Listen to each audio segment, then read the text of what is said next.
heroes and heroines, and welcome to Practising Programming in C, where we're continuing to do some of Cinera's errors. It's the error handling, which are just the error messages for the parser.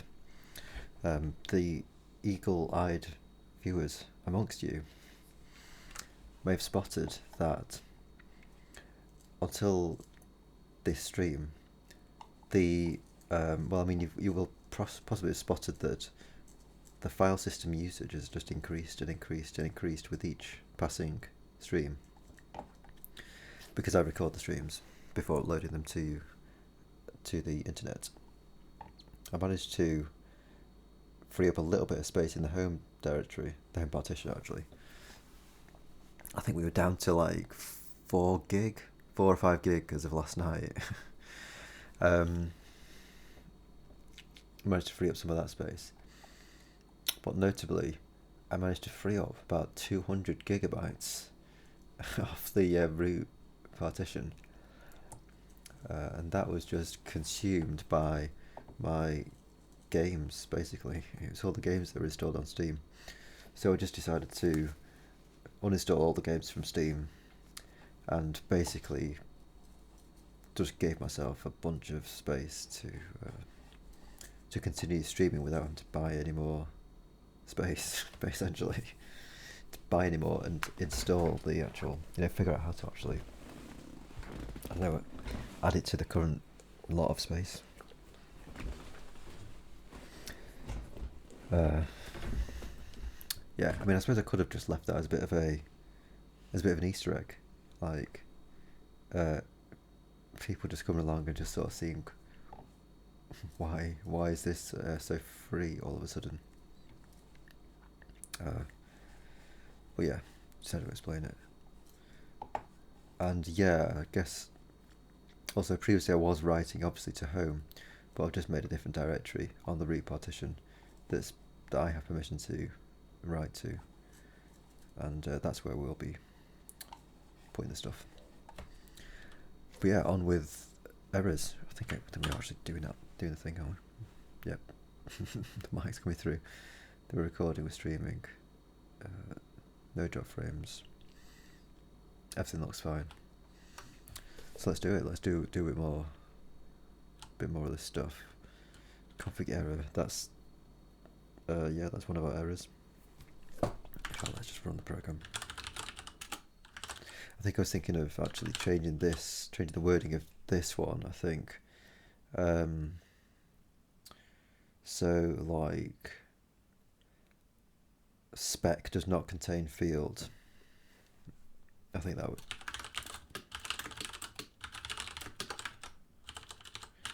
Right. And then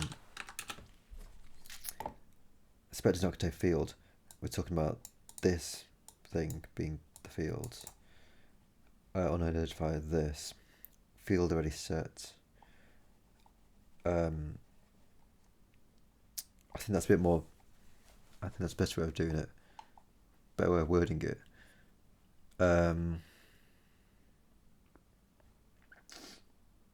What was it before? Field not in spec. Field already set. Field not allowed. Unknown identifier. This. Actually, I don't know. Now I think about it. Field not in spec. Field not already set. I mean, in some ways, maybe this is the better way of doing it. Because you're talking about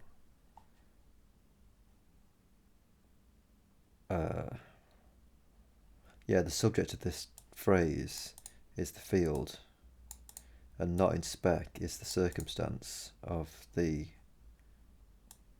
this subject, and then you just write out the specifics of the subject. So yeah, I guess maybe I should stick with it like this, because if you do it the other way around, spec does not contain field. It's like, this is the subject, does not contain is the verb. It's like the circumstance, and this is the object.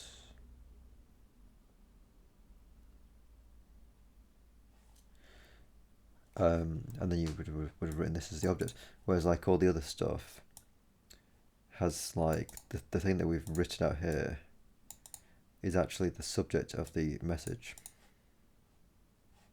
So yeah, I think I will just actually leave it as it was. Field 9 spec. I think that's the best way of wording it. So yeah, let's just continue going upwards. I think that's where we're doing. We're just working our way up. Merging Cinera with our main RCs, yeah. We're essentially just looking for fprintfs. Where are we? We're at 57% of the way through the file.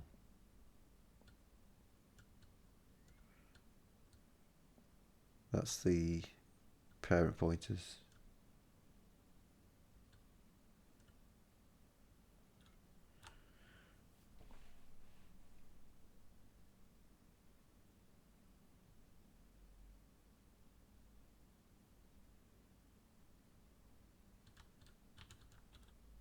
Yeah, I mean, this shouldn't have any errors, should it, really? Print int pair. If it's a number scheme, you do that. It's lucky that we do that. Otherwise, you just do that. Yeah, that's fine.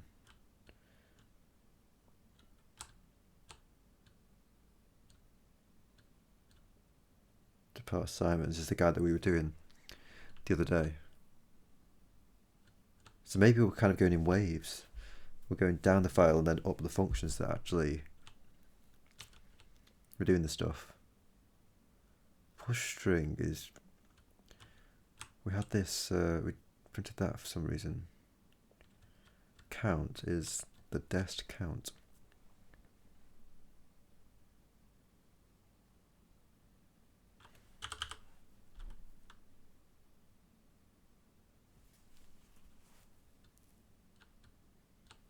Okay, here we go. Well, no. Config error. Yeah, we've done that one. And there's a few that we've done here. Like a numbering scheme was up to it.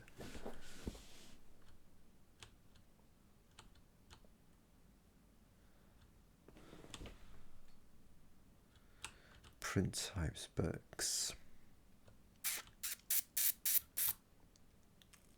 So the type spec printing is the thing that's producing this thing here. And then it's, after having printed the type field, it prints out a new line finally. Hence the extra new line down there. Don't think I have to really have an opinion on that, a strong opinion either way. Whether or not to print the final new line. This is init type specs, isn't it? Yeah.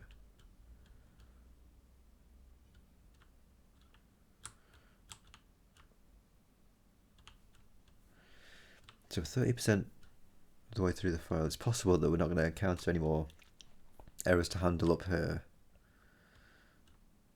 Config error int, already done them. Is this tokenized? Yeah. And then this is the UTF-8 function. One thing we could do is just compress these guys down, get UTF-8 characters functions. We could do that. Let's just to do that.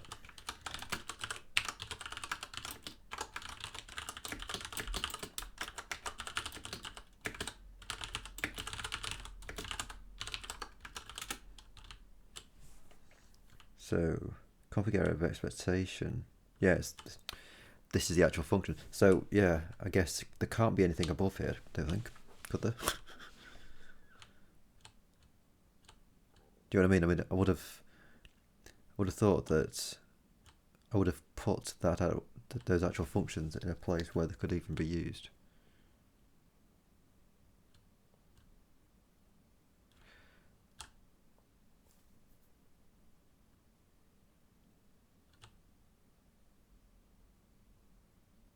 Is that comment edit at all useful?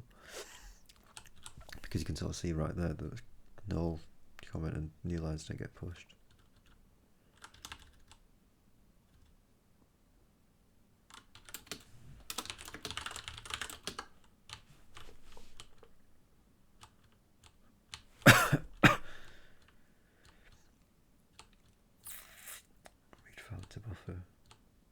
Aha.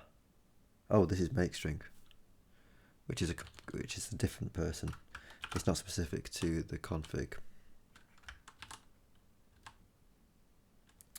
And when we copy all this into Cinera's main file, we'll just be using the make string that's actually in there, if it is in there.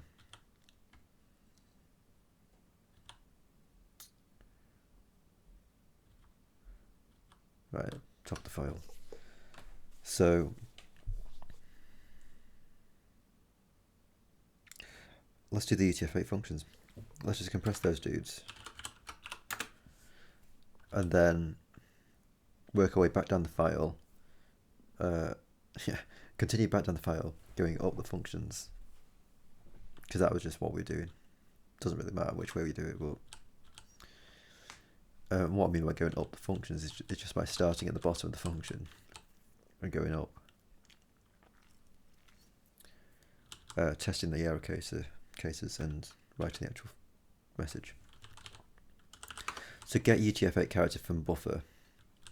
The only difference between these two functions are that the string one takes a string and a position into the string, and the buffer takes a buffer, right? Now, the thing to understand about this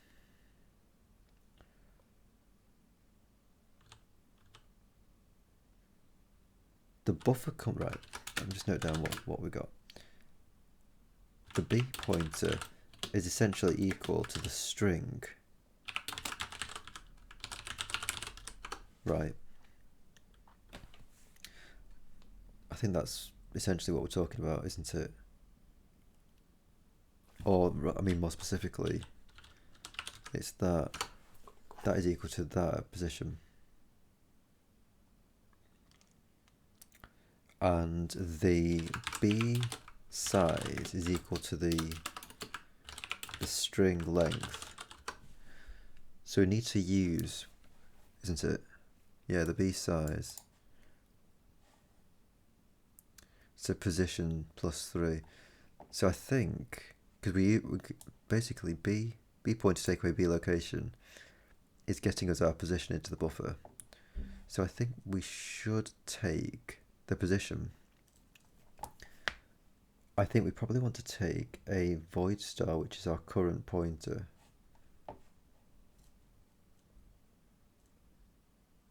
Is that true? No, it's the base, isn't it?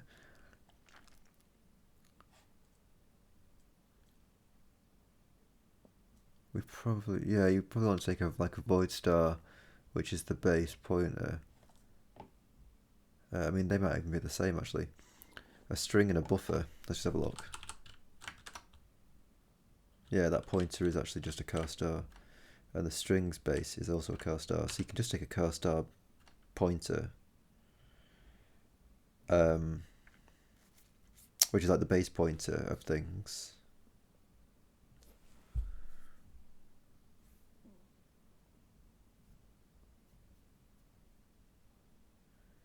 You got your position.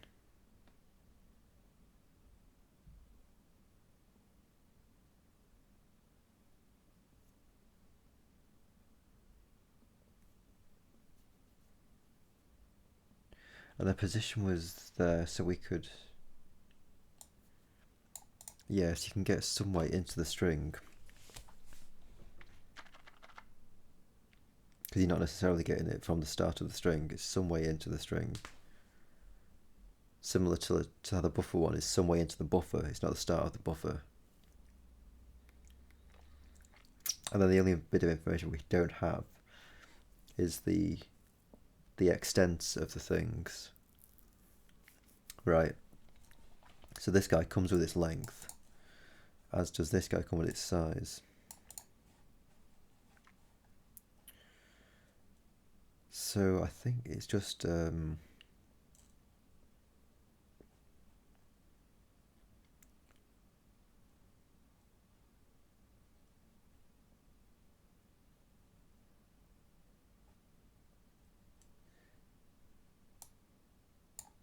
I guess actually you can make it take a UTF-8 pointer. UTF-8 pointer. A UINT-8T pointer. So then you don't have to cast any of these dudes. You would cast it at the calling site.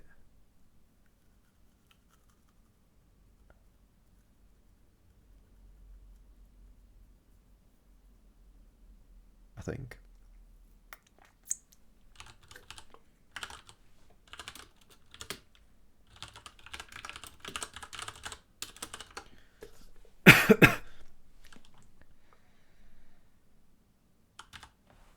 So it's a position in the extents. I think extents is a sensible word for it.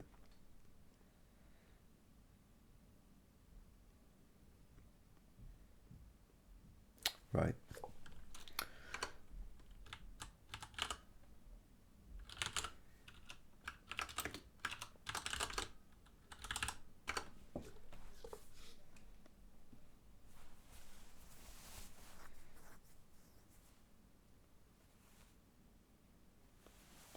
Do you even care about the actual base?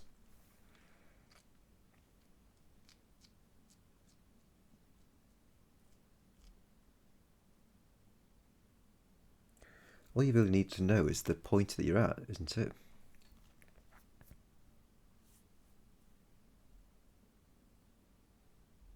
The point you're at in the available space. After you, isn't it?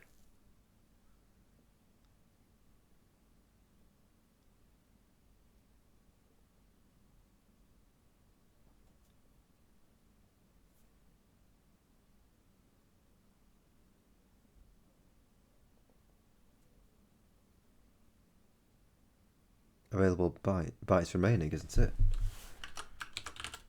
Oops.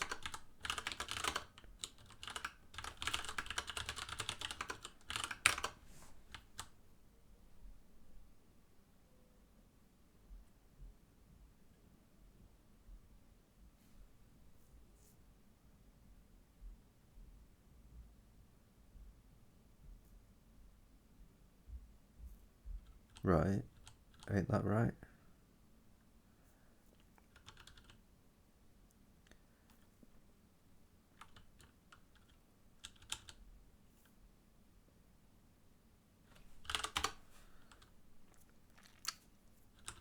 So then this, rather than casting, it just says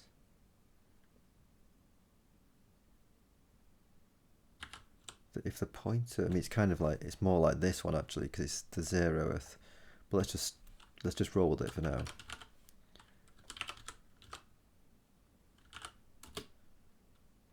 So if the pointer ANDed with that is equal to that,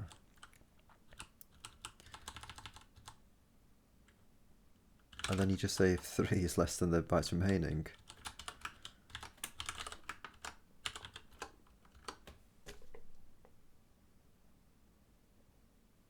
right?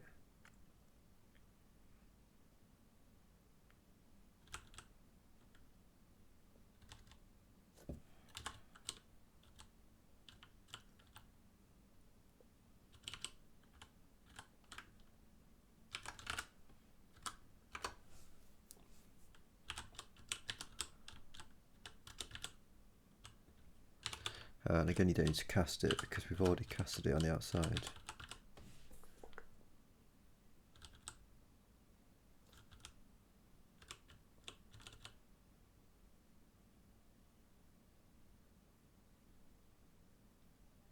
Oh, actually, hang on. The result base, so this is going to be a car star, so yeah, then you'd have to cast it back. Let's yeah, let that happen. Oops.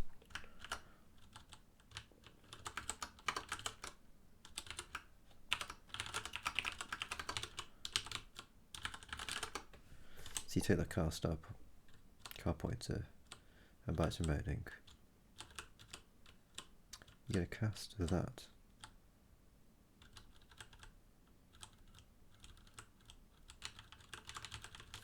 And then you finally just set the base to be the pointer.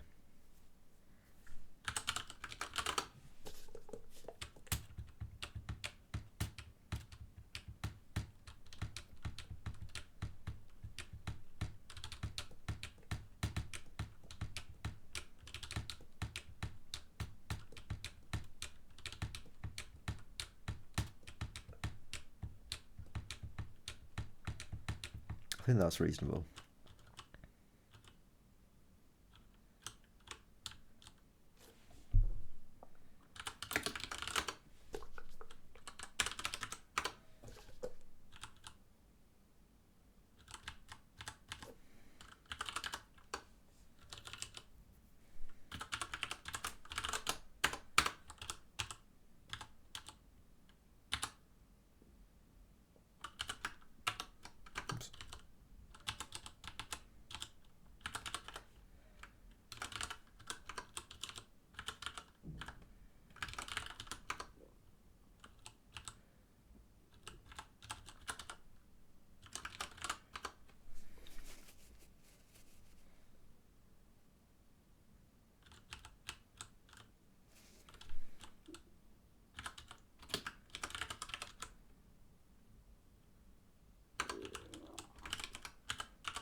These might actually be less than or equal to, actually, now I think about it.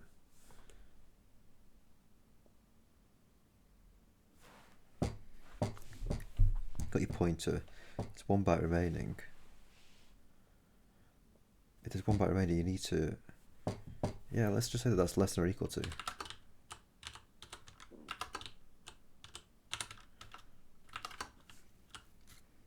I think that's more like it.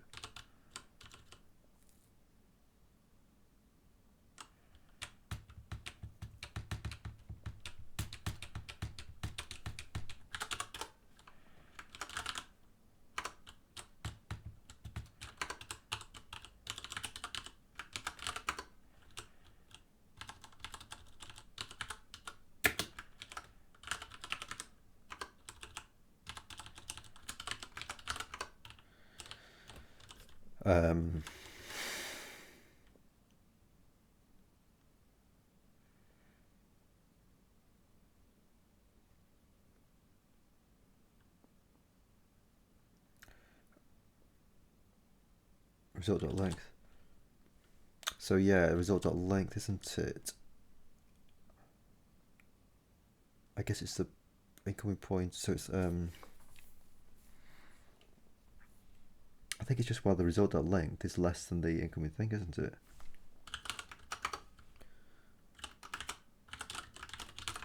Bytes remaining. And then this is going to be the pointer at the result length. So change to result. I think that's what it is.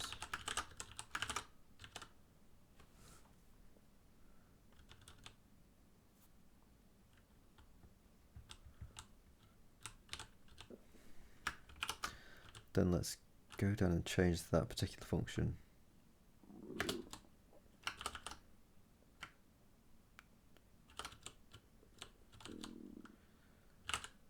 So this is taking the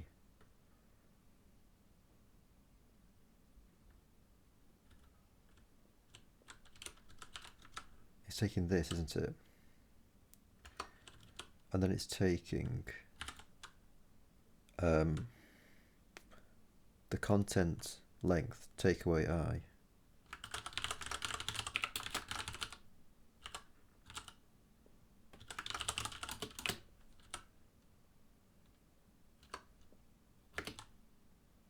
So what does it like about that?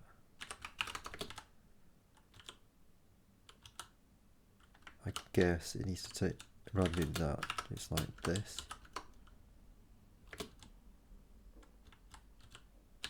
And also maybe, well, like that.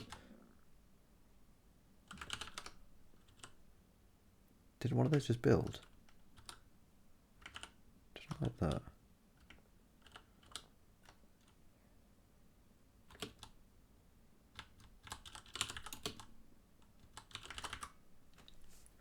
If that happens about like that.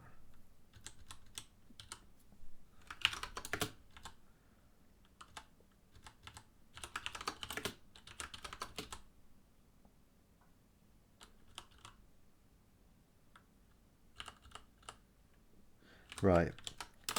Yeah, it's that, isn't it?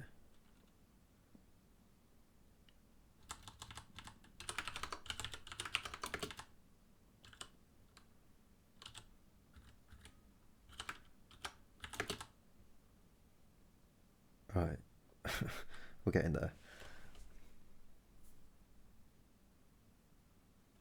So invalid character in include rule. So let's exhibit this particular error.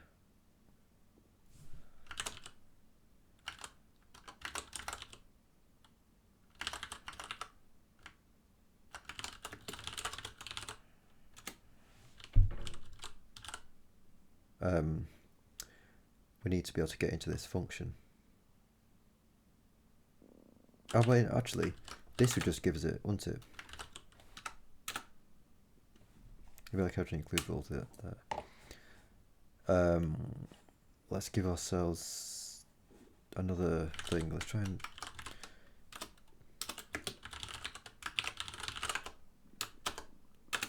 let's get one of Martin's characters. Where's Martin's gone?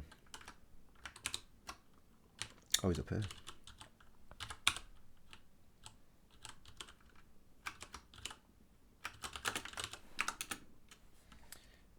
Yeah, so that's coming through fine.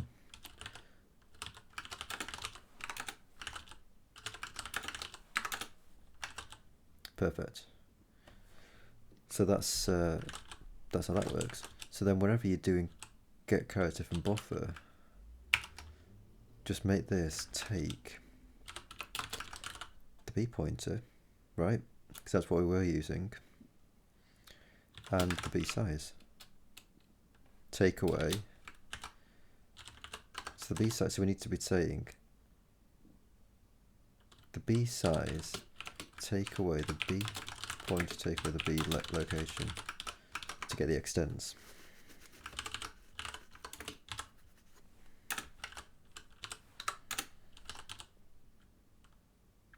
And this is going to be in, where does this happen?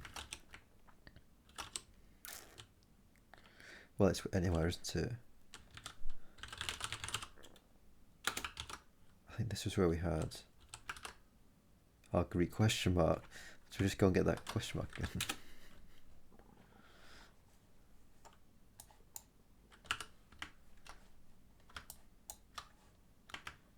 (037E).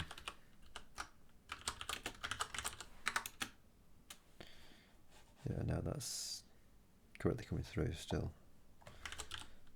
So I think I managed to write that all correctly. What would I actually like to do? 037, oops, 037E. I'll just write that down there. We're getting on handle character ignored down there. Now if I just change that function to say, so this is this is one of these guys here. If I say that if I say this, we should fail this test, shouldn't we? And rather than getting on handle character ignored, I think we should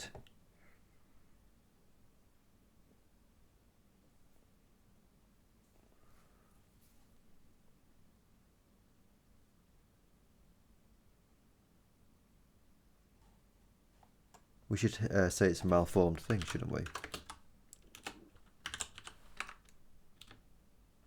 On handle character, okay. I guess it's a new line as well. There's a new line after that. So strictly speaking, we kind of we sort of look out, don't we? Because the file ends in a new line.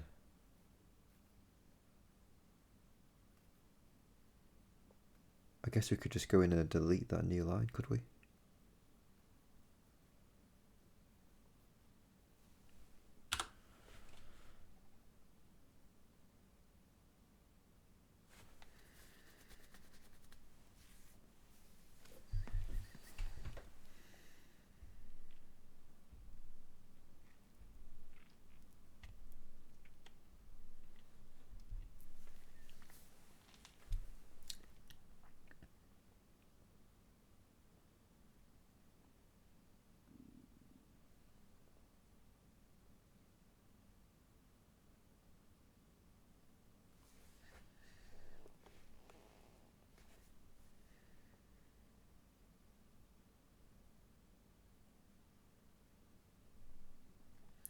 And if I also think that if I think that these guys need to be less than or equal to bytes remaining, then I think this one should also be less than or equal to bytes remaining, shouldn't it?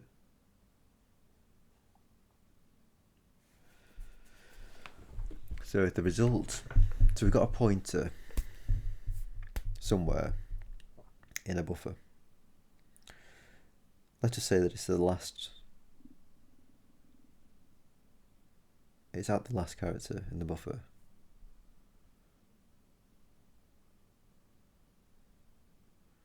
If the result length is 1,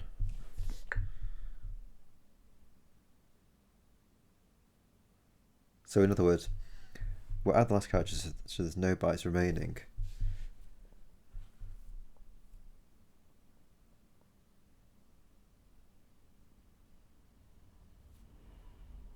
Actually, hang on.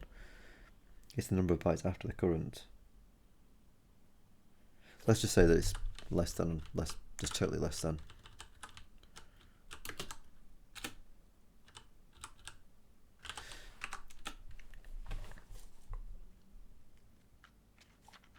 Again, it's a little bit. You can kind of get away with being off by 1 here, because it's the new line after this. So you have a bit of slack.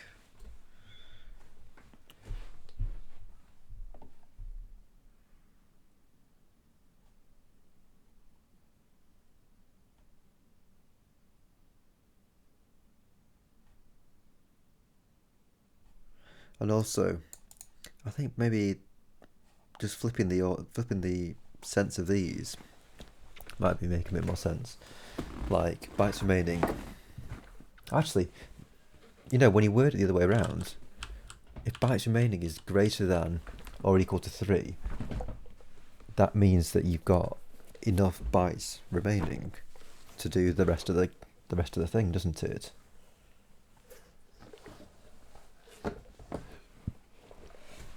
That's all you really need, isn't it?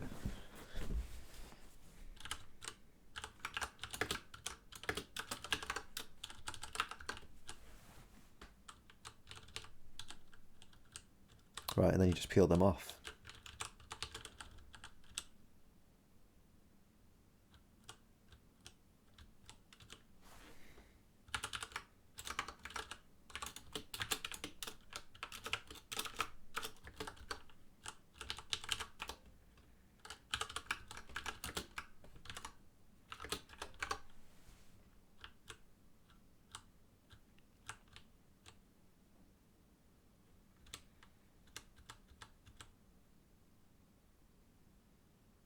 And then the bytes remaining here.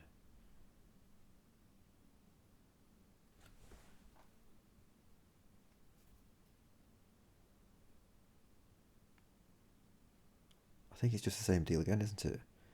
Well, that's greater than or equal than the result dot length.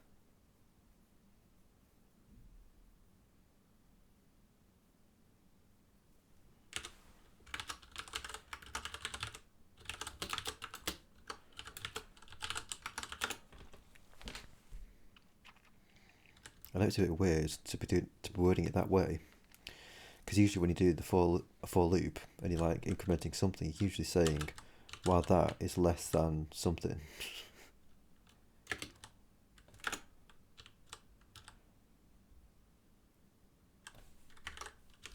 See, that crashes, doesn't crash. So I guess that's possibly just okay.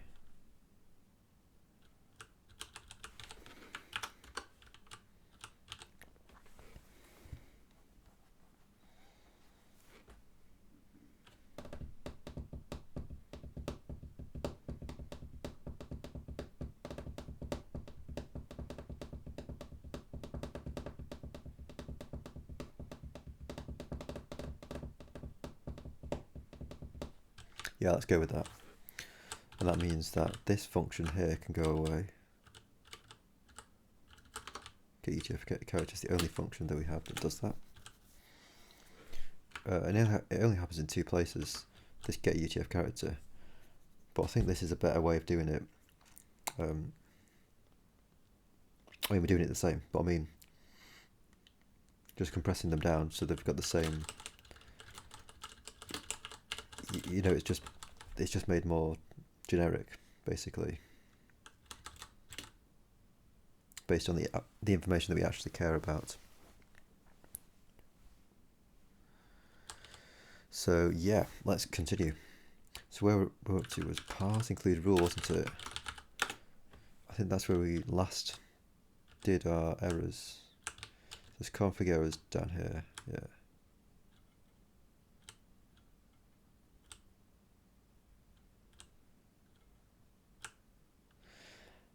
Script token, yeah, I think we worked all the way through script tokens, didn't we, also?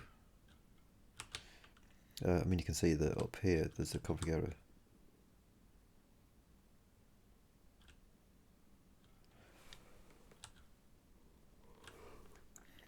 Config error, yeah.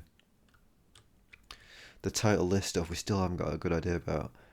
We're just leaving that until we're up to doing the template things. So 79% of the way down the file.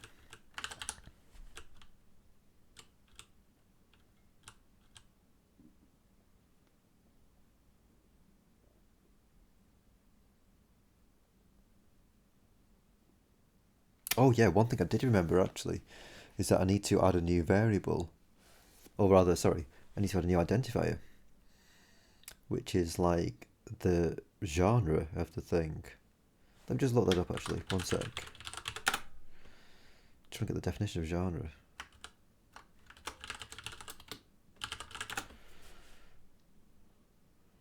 Category of artistic composition. Yeah, musical literature. Style, form, or content is 600 in this genre. Kind, category, or sort.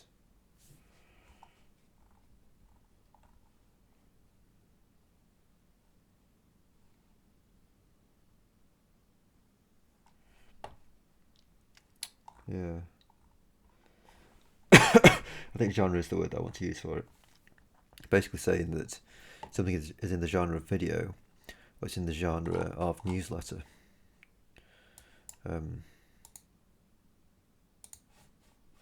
So yeah, let's add that.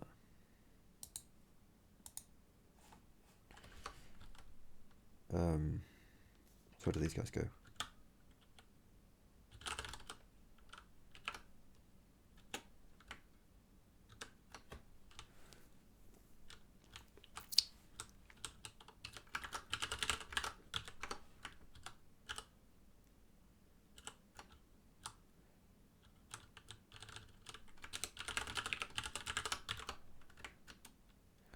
And I think we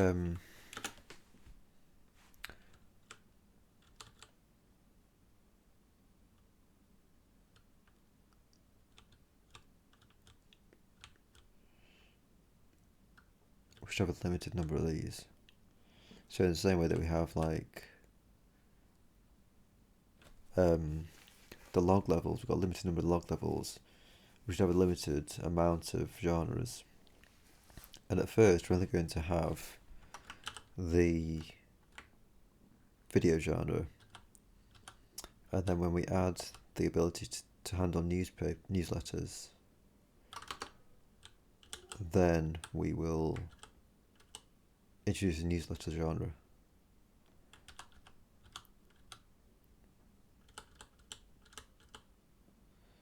So get log level from string. So there's a log level strings. So I guess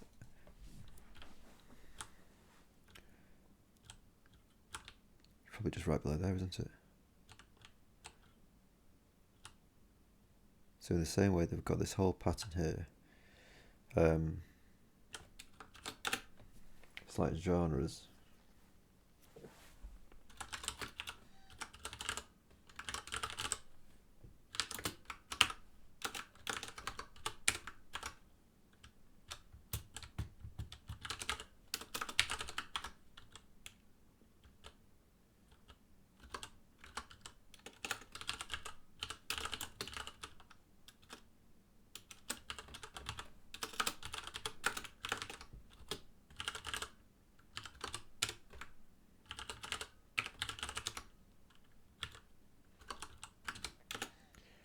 And then this thing is going to be like get genre from string. Apparently we need to take all that stuff.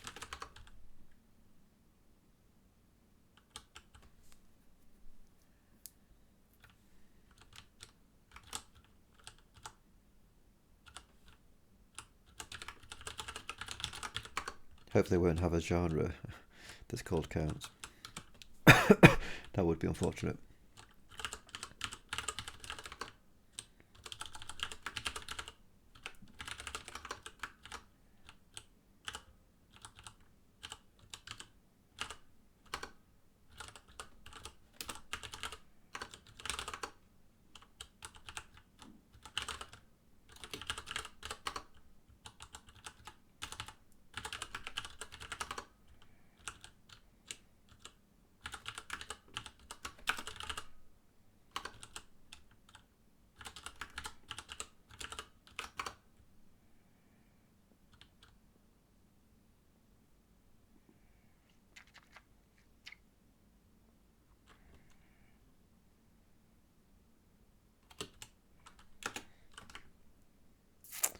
Okay, and then in the is it tokenize? I think it's scope tokens, isn't it?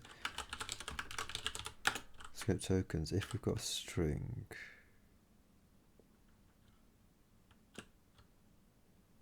ident numbering scheme. So yeah, I'll have to add the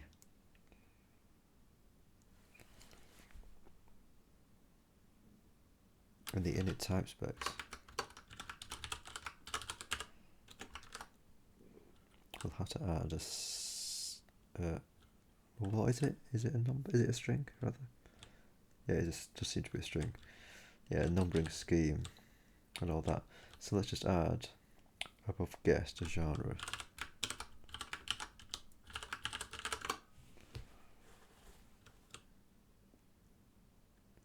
And that's going to be a singleton, isn't it?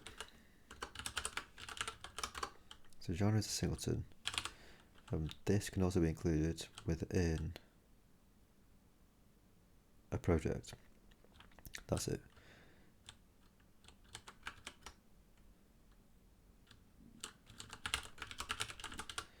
Guest is saying false. We want to be mimicking what the numbering scheme and the log level are saying. Yeah, log level true. Numbering scheme. And what was the other one? Was it Boolean? Get Boolean, that's a point.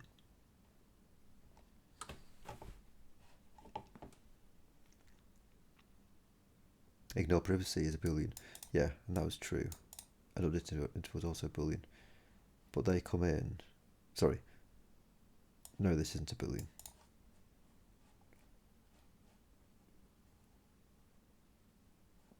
But the whatever I just said is a Boolean. Ignore privacy. So yeah, they're considered to be a string for the purposes of the tokenizer. So the tokenizer is a string. When the scope person comes along to parse it, it'll see it as a string, but it says if it's an ident, whatever, then we treat it as we actually push it on as an integer. Okay. So back up to scope tokens. And we're saying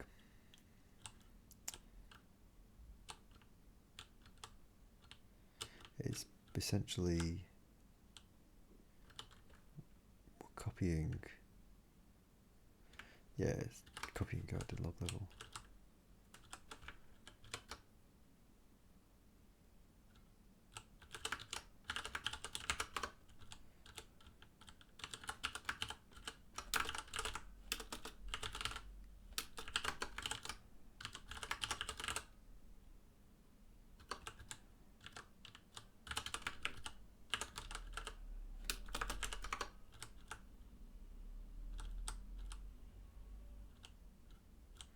That should be it, I think. Doesn't this like... what was that? Okay.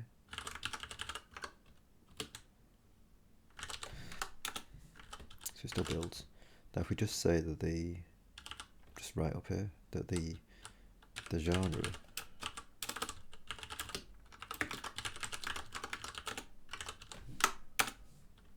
that with a bit of luck just comes through. And if we say newsletter, this should already fail, shouldn't it? No genre for the genres video. Yeah, cool.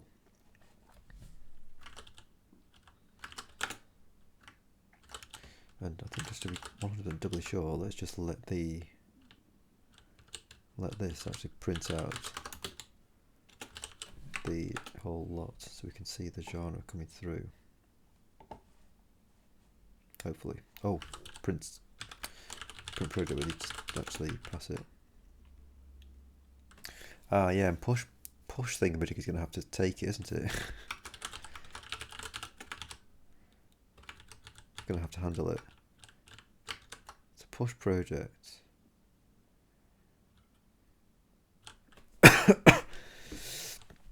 So it's the same deal. Well, they're all in pairs, aren't they? So it's like this.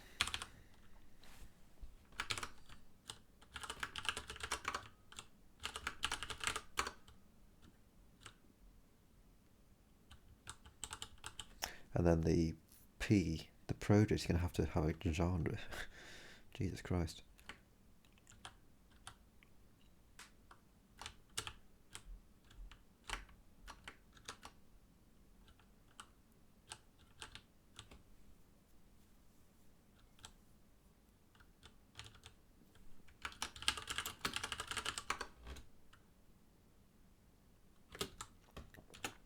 And print.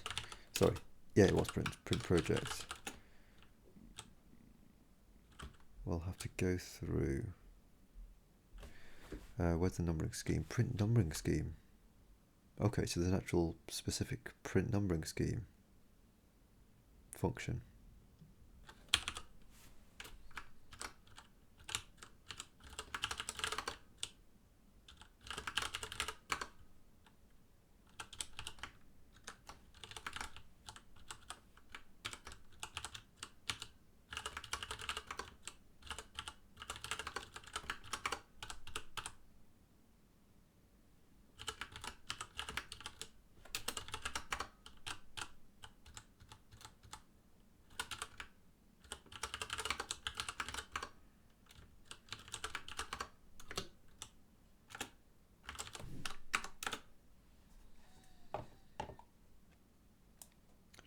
Genre equals video.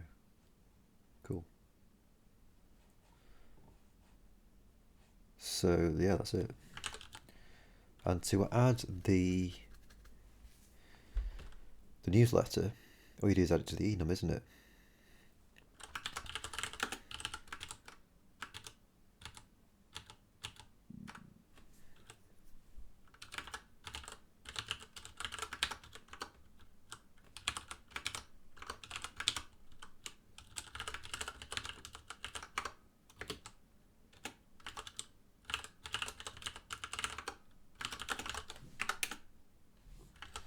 That I reckon it's unhandled. Does it? So rotate did not build it. So that's not all you have to do. It's a newsletter. Apparently it does like newsletter. So add a newsletter here. Get genre from string. Oh, yeah.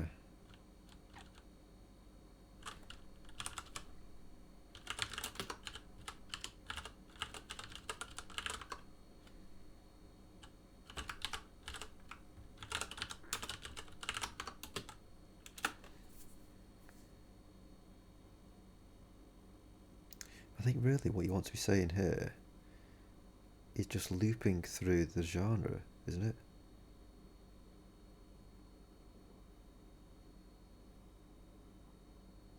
Surely that's what you want to be saying. So to save you having to manually add this every time.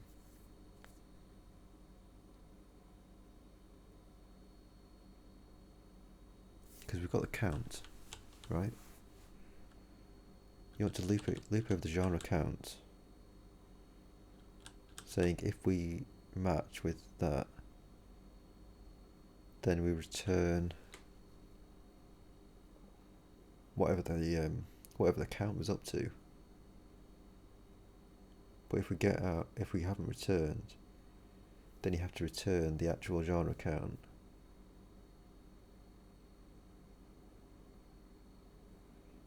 And print the error. Right? Surely that's all it is.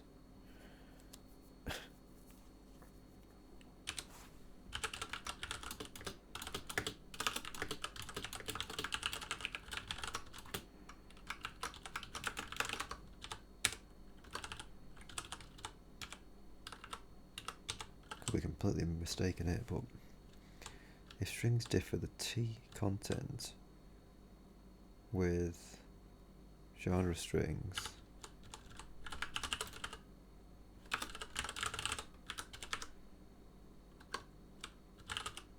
right? And then if we've got all the way through here without returning, then you just have to do a config error.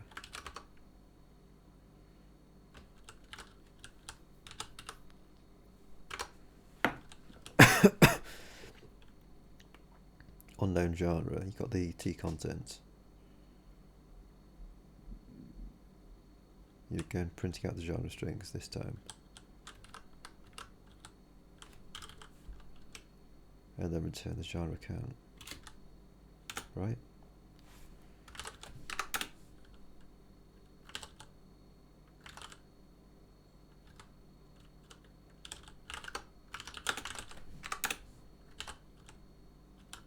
That seems way better than doing all of this garbage.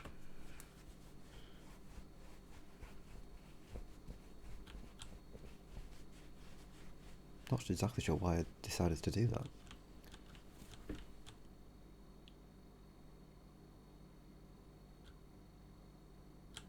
Get log level from string.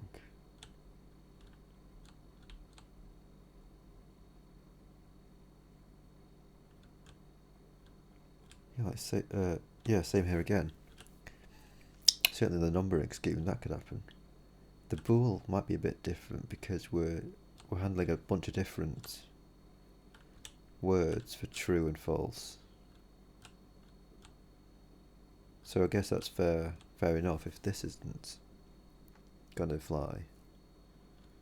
If this isn't just rolled up into one thing.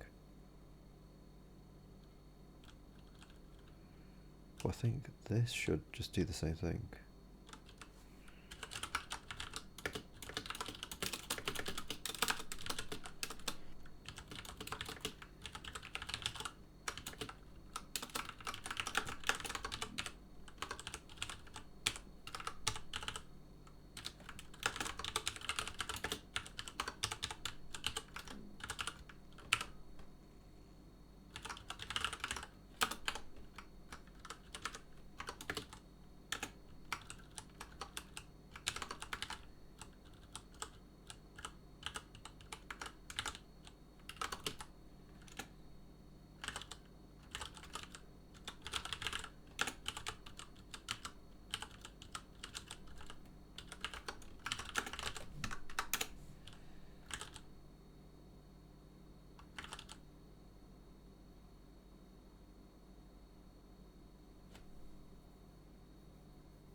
Oh, right. Then I'm going to get processed anyway. Because that's in the support Patreon, which it doesn't permit projects to be contained, so it's just going to skip it.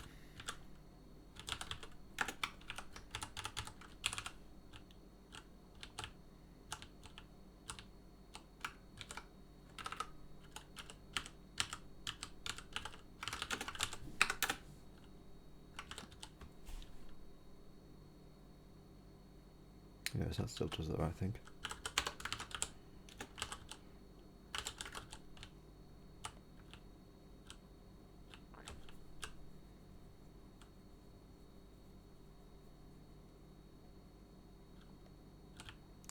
Like I said, we can't do the boolean in this way, but we can do this one.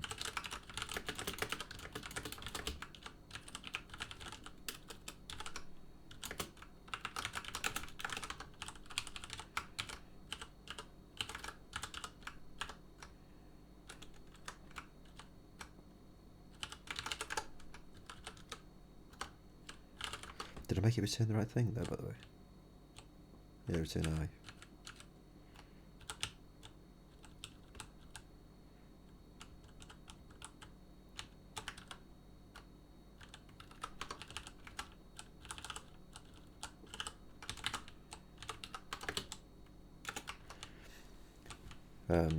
So -1 return the NS count for the numbering scheme.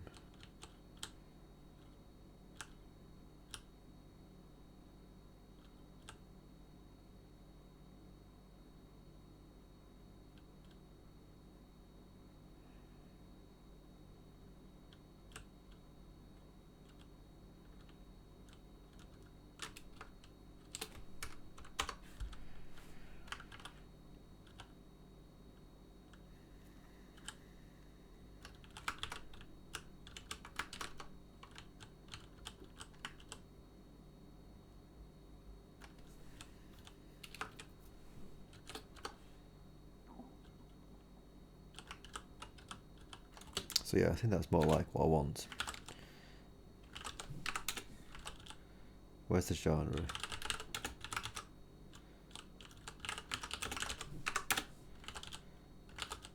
Yeah. So yeah, adding a new genre is just a case of adding the genre string and the enum entry.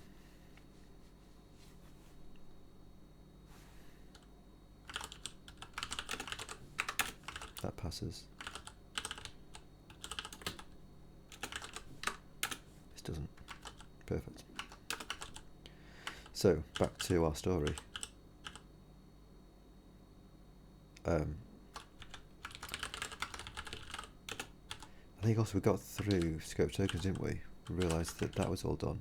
Yeah, scope tokens is there.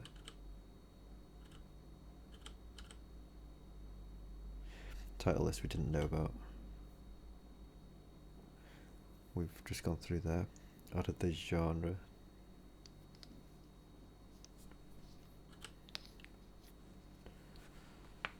There's no prints there that I can see. So we have something there. Resolution. Resolve if our variable. If there's a resolution,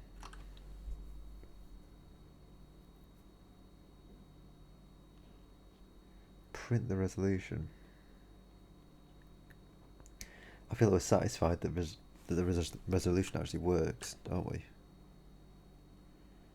Oh, actually, resolve environment variable. I think rather than using getImp, actually, I want to use the word expand function.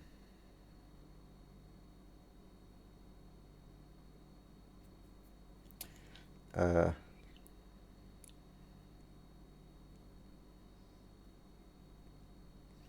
think let's leave that to do actually until we're in Cinera's code base, and then we can just use Cinera's function because they have a function that does this. I think I'll just let that. I'll figure that out when we get there.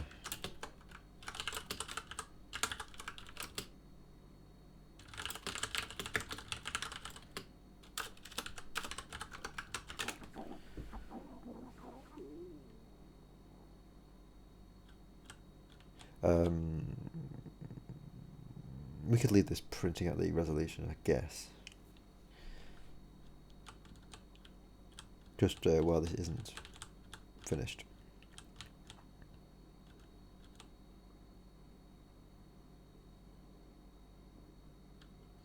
The reason for using word expr, by the way, is so that we can get the home directory if it's not been set, basically. So if the home variable is blank, word expr has the ability to look into the etc password file and search for your user ID in there to find out what your home directory is. It's pretty sweet.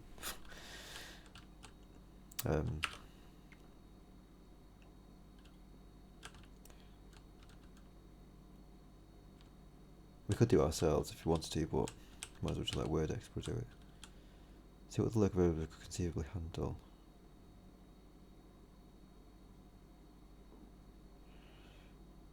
Um, could we handle the genre variable that we just added? I don't think we really care about that, do we?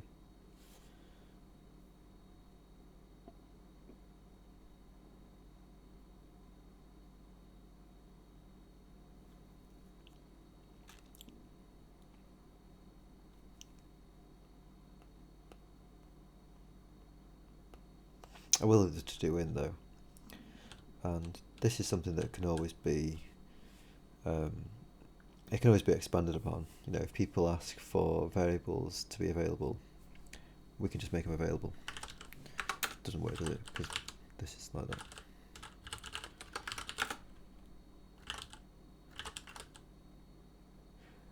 I think also might just default this to be video, because it's the only one we've got at the moment.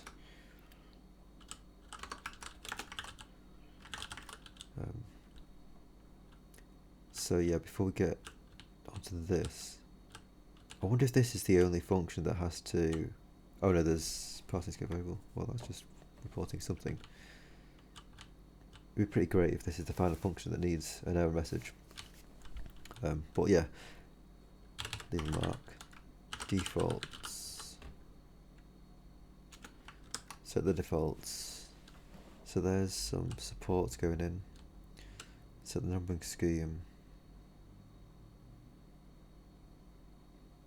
Yeah, it's the same deal as this.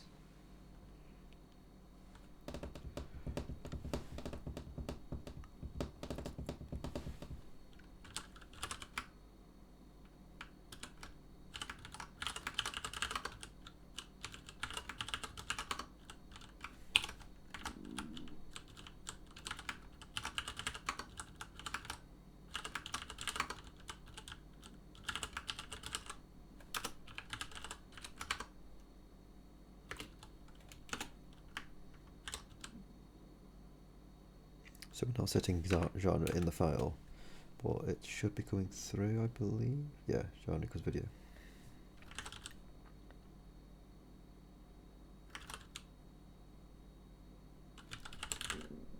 We definitely did delete it, didn't we? Yeah, there it was.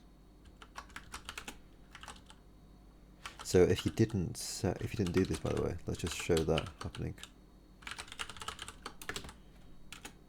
You didn't do this and you haven't set it in your file. Genre is video, but it's unfortunately, I think we should add that actually. To the genre. Basically what's going on there is it's just happening to default to the null one, basically. So sorry, there isn't a null, so it's just defaulting to the first one.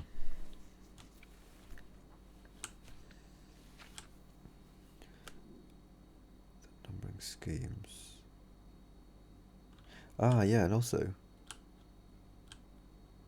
I guess when you're getting something, right? You know, when you do the get numbering scheme, because I'm pretty sure the numbering scheme does have a null, doesn't it? No, it doesn't.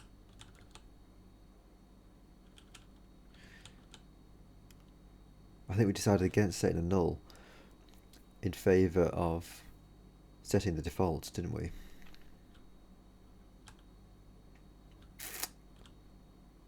There's no default. There's no null there either. Who do we set a null for? We set a null ident. Yeah.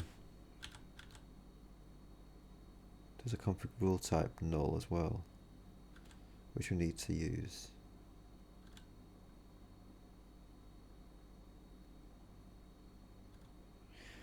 Isn't there a scope null as well? Or maybe the root scope uses ident null. Token null. There's no token count, I see.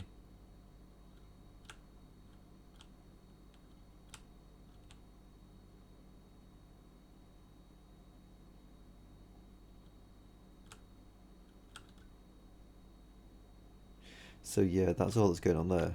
If I were to add to the we have genre video.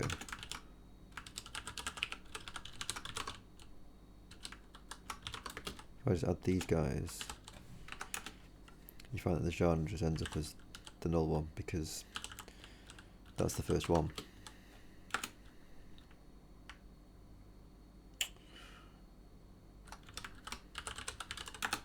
But we don't mind. We can, just straight up make sure that it's set to that.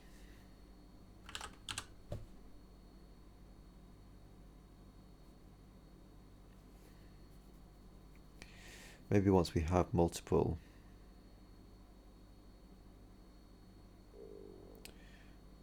we should not set it, not have a default for it,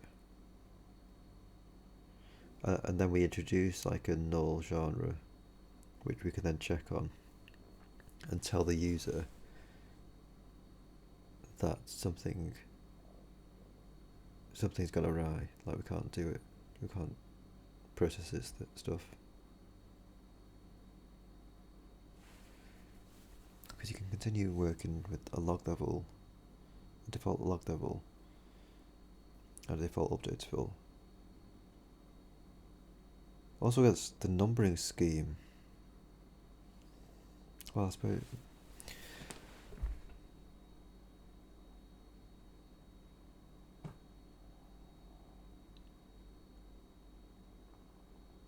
I think in the case of the numbering scheme, that's just going to be probably what's going to be the most common one. The linear number scheme will be most common.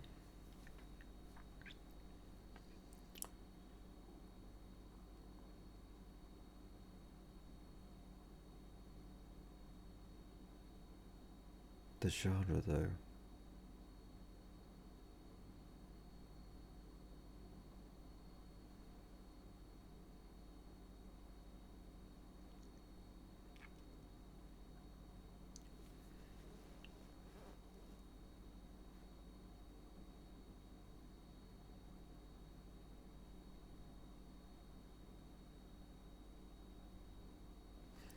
I guess another thing to think about is, could the genre be specific to entries, so it's not actually applied to the entire project?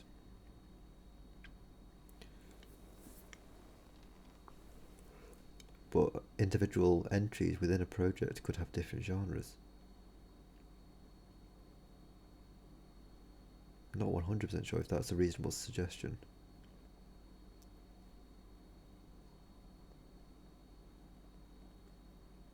I think I might plop a to-do down here.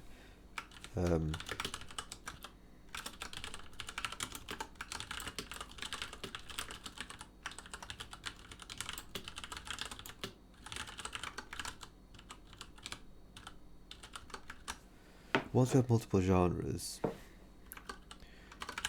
once we have multiple genres,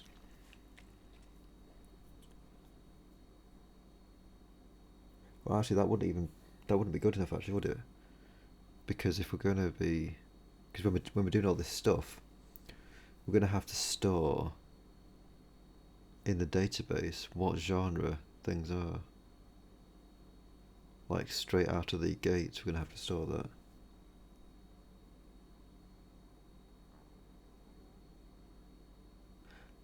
Maybe let's just mull it over. Consider how granular the genre setting is.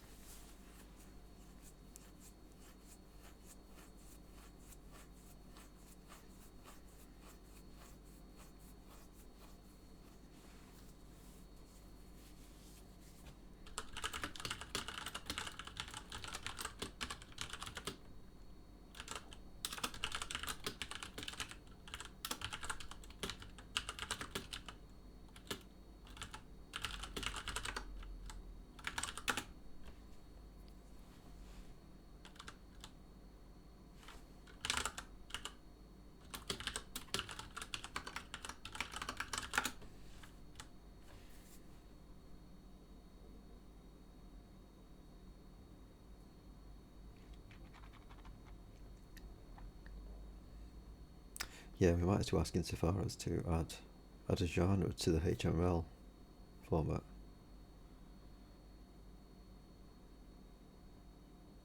If we figure out that it should apply to the entries, he won't need to add stuff like base directory, because that's totally like project level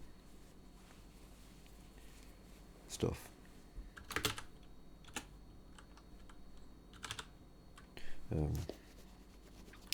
But yeah, here we go. Config error.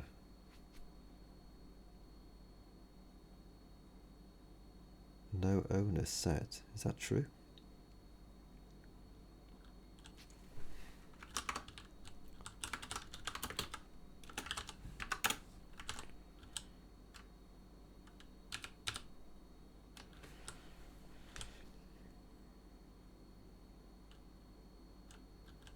Resolve local variable. Oh, I see what this is going to be. Right, so this is...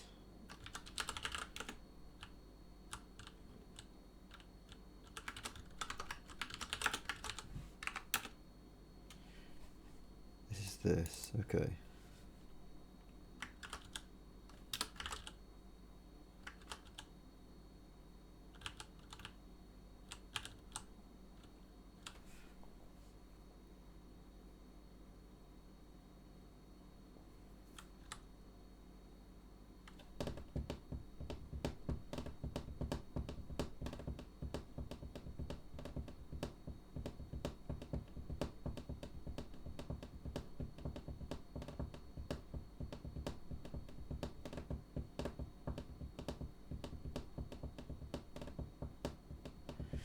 So here we go. We're in a situation here where we do not know where this thing is written. So we're trying to resolve this local variable here. This local variable is within this token. But once we get into resolve local variables, we do not know anything about tokens. All we have is pairs. We've got the scope tree and the pairs. So it's at this point, I reckon we need to add some more information to our stuff so we can actually report the error.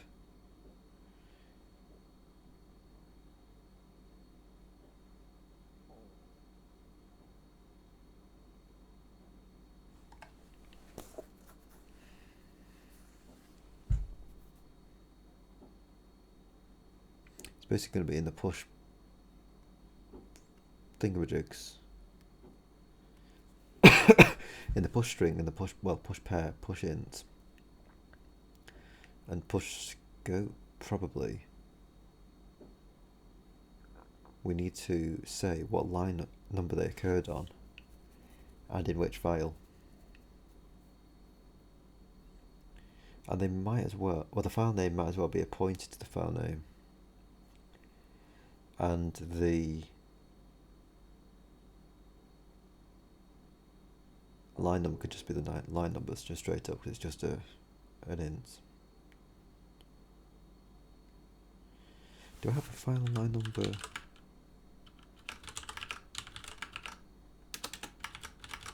We don't.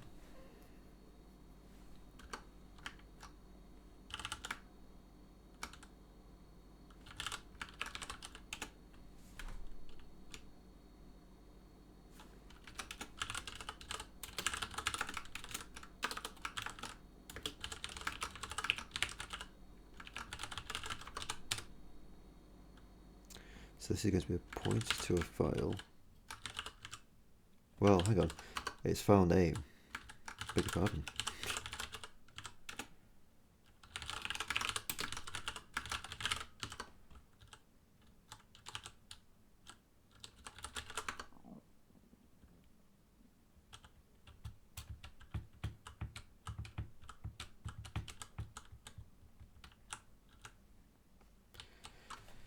I mean,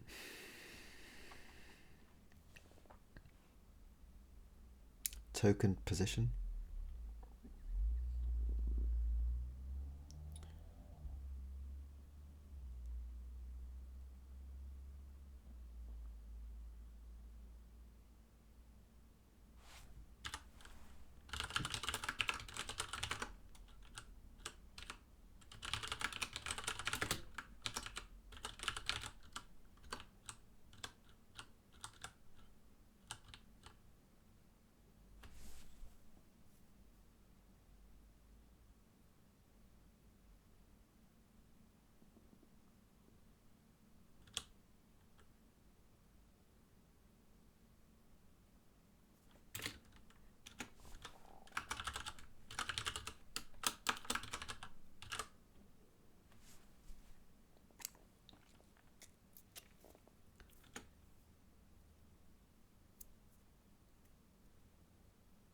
So yeah, unfortunately, well, it doesn't matter. We can just make it take it, can't we?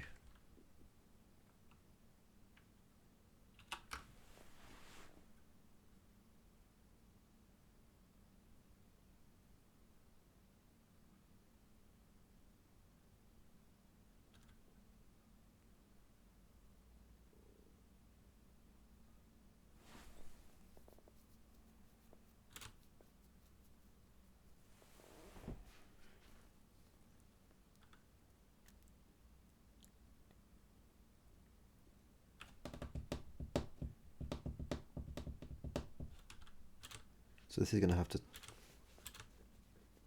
pass 0 something. So scope tokens, it's got the token set. So here we go.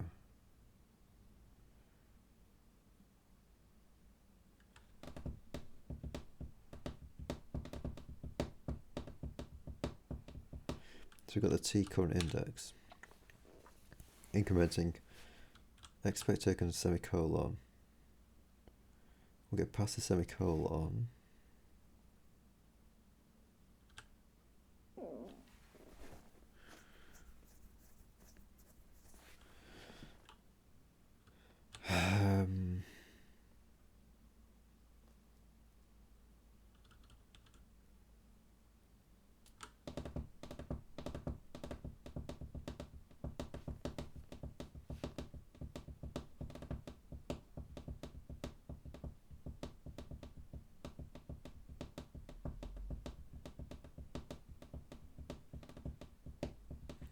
So what we're talking about when we push this thing on is the location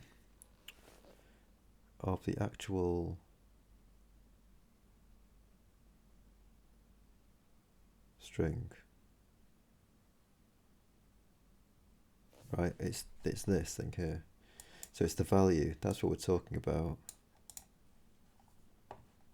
So do we have the value?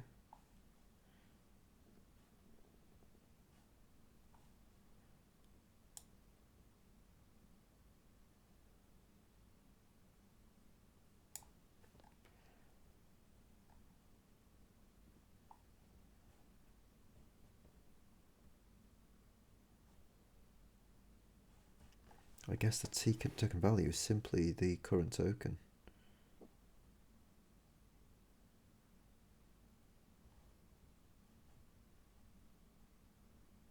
Isn't it?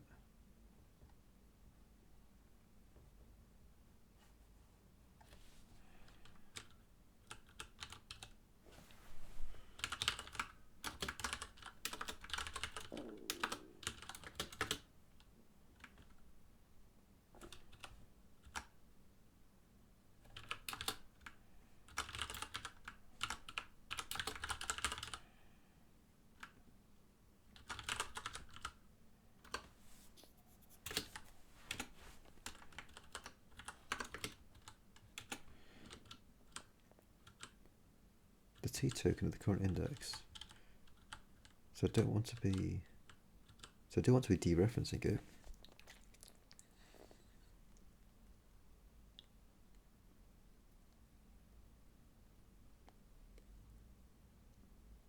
Oh, it's just an unused variable.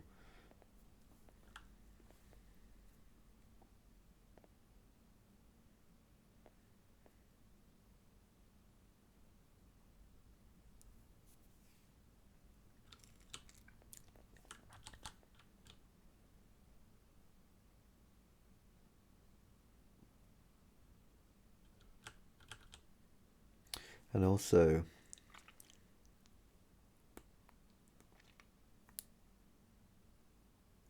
hang on a minute. Once we've incremented past that, it's not even that really. It's like, because we've incremented past the actual thing here. What the hell is a field? An ID and a type. Singleton.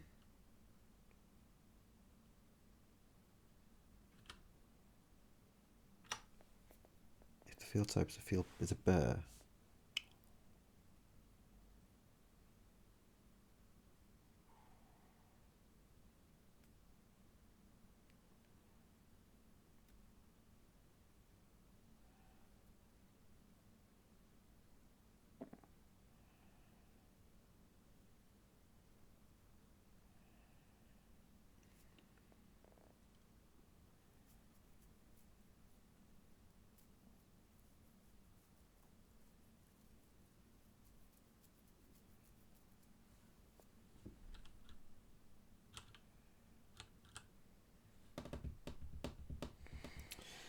a bit of a pain in the ass, but it seems like if you've got if it's a bare thing majig, then in only this case you need to sort of save it off before you increment past it.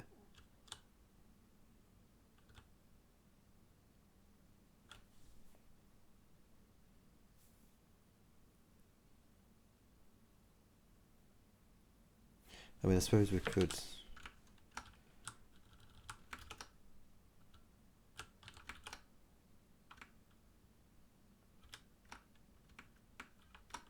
I guess rather than incrementing the thing here for everybody, we just let it. We'll increment in the individual cases, and we let the bare one set that value.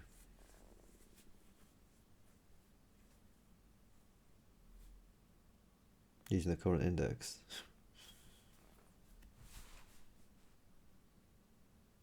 Before incrementing past.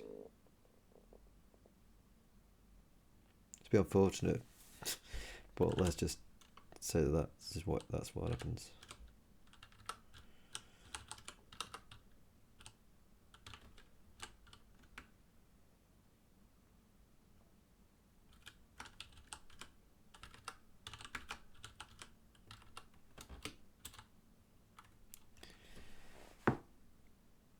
And then the push pair is going to take a file name and a pointer to that value.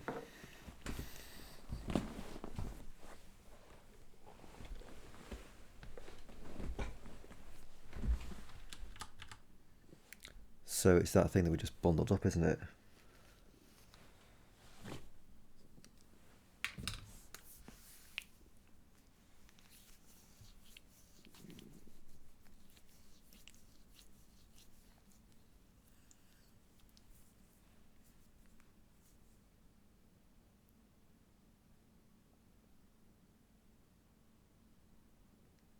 And it only needs it for the line number, isn't it? It's passing the... We're getting the line number out of the token.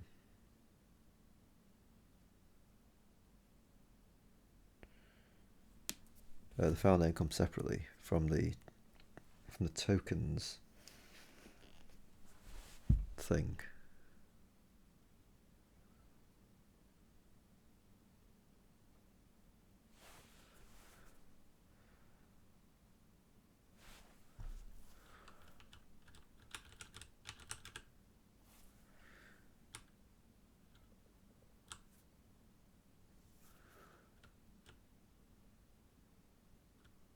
What is this value being used for?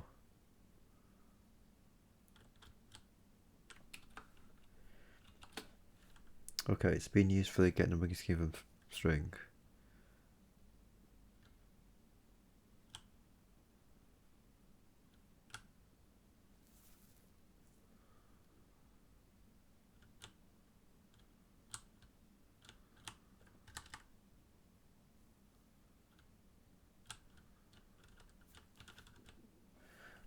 And then there's no value being used down here.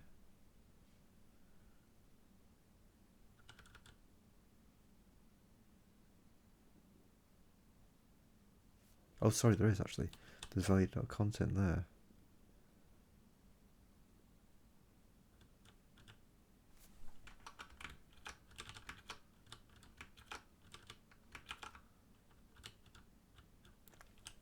Give the string to the value. That's populated with the string.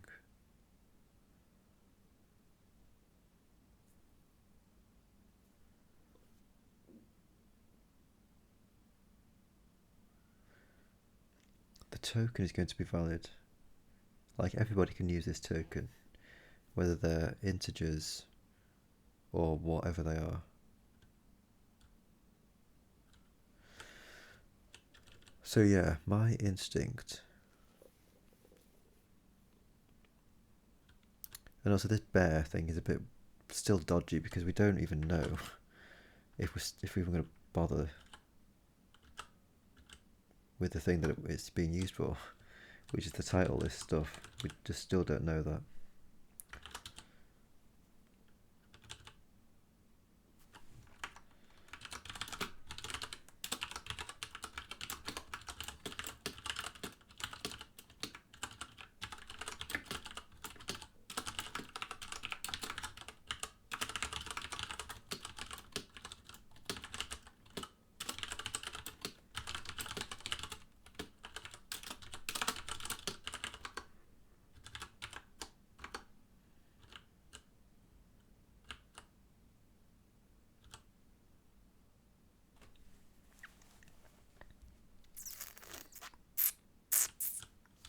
So yeah, let's make the push pair take the file name and the value.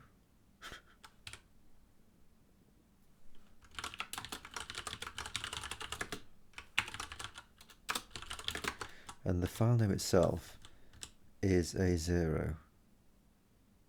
I think also I'll make it take it the other way around.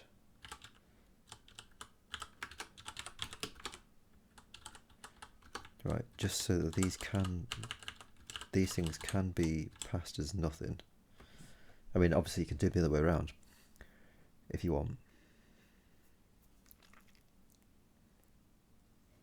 But I sort of like to do if the stuff that you can pass as null, I tend to like to do them at the end. And file name itself is already that's already a pointer, so that could be passed as nothing.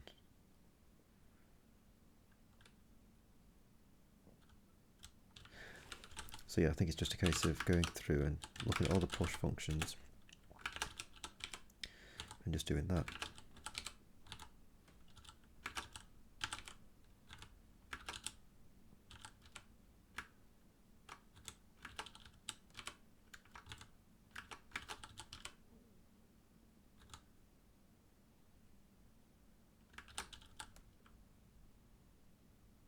Has this got a value?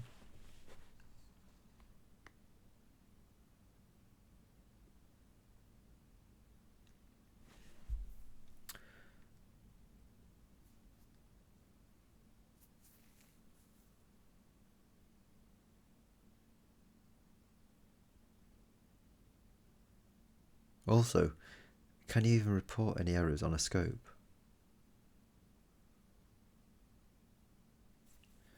Then let's leave this as an unsure.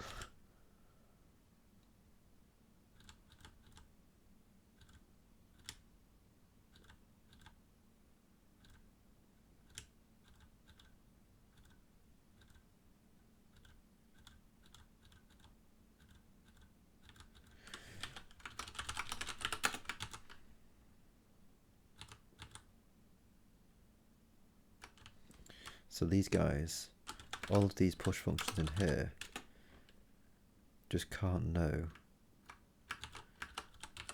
these little bits of information, so they're just going to have to do this.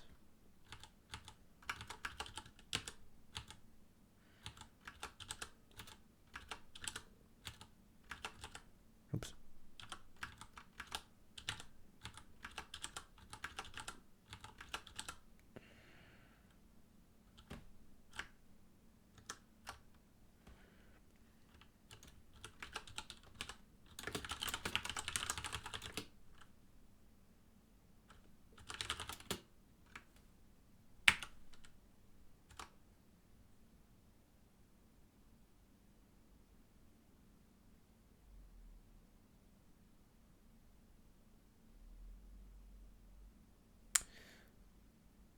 I mean, now that I think about it,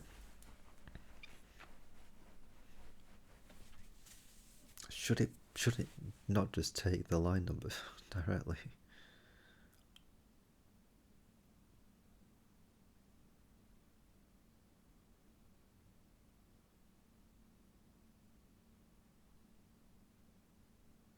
Fit is... I think these guys are actually going to have to... They're going to have to clear so that we can actually pass. We can actually make sure that the file name remains a 0. Although I guess that isn't strictly necessary, is it? Because you could just say if the file name has come in nothing, then you just set it to be nothing.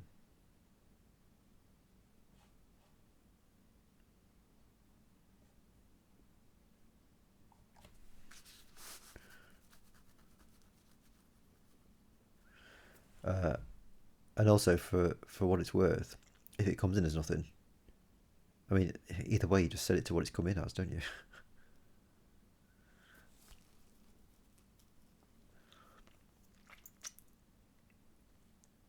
And the token, you would say,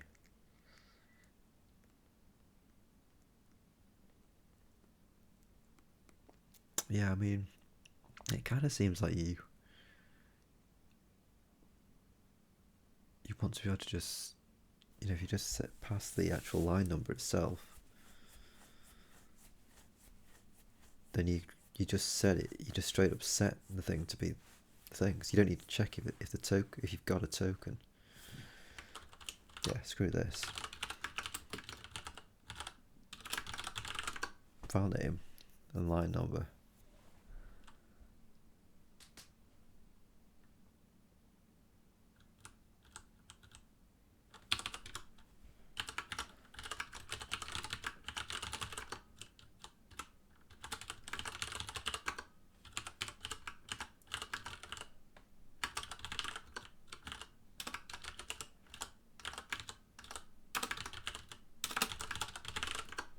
Right, I think that's what we called it, wasn't it?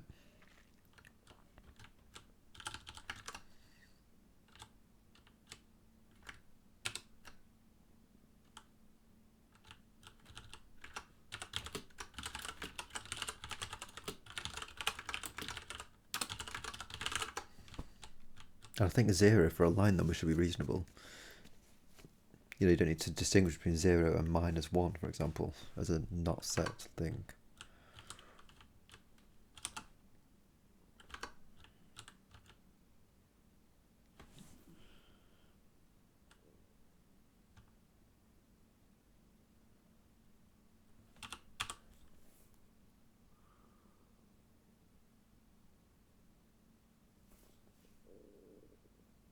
Because that's taking a config int pair. Dereferencing that to set that.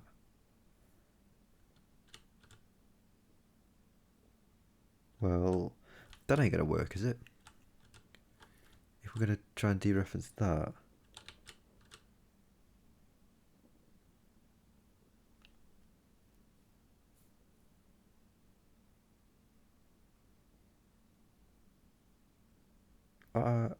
Oh, hold on a second.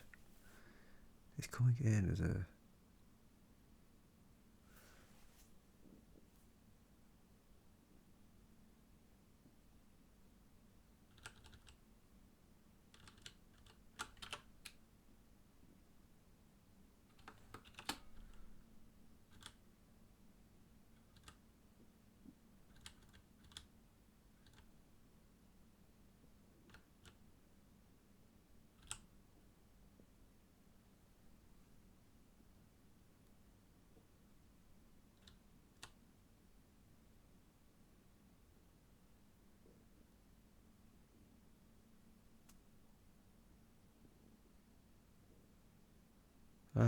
Okay, so I think I understand this.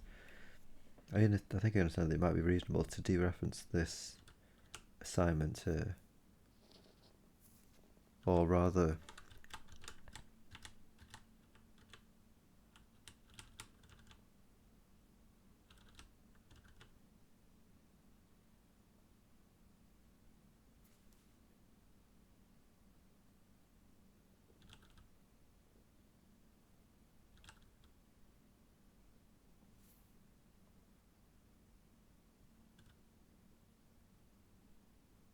Strangely enough, so we've got a config int pair there. We've got a config pair here.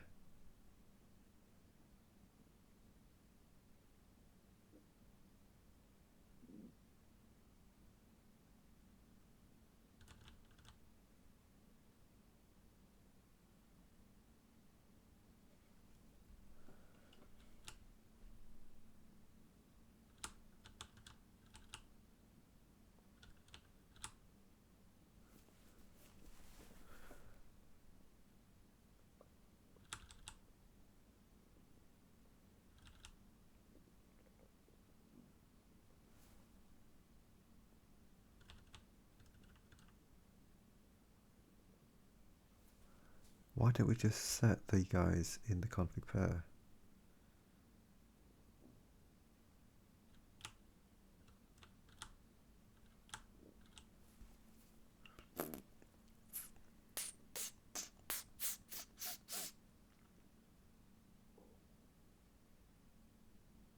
Maybe that's what we should do, actually. Because these things are going to contain the information anyway, aren't they?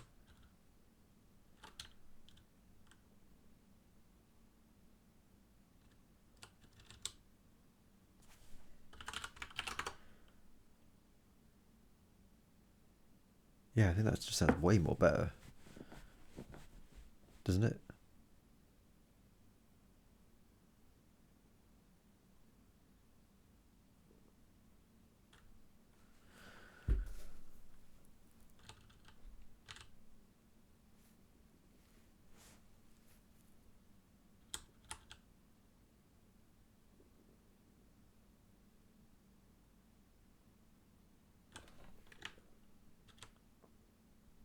What's that doing to the assignment?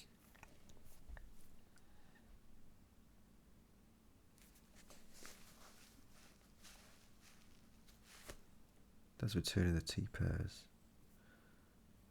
So when we push onto the scope tree, the actual thing could contain the actual stuff we need.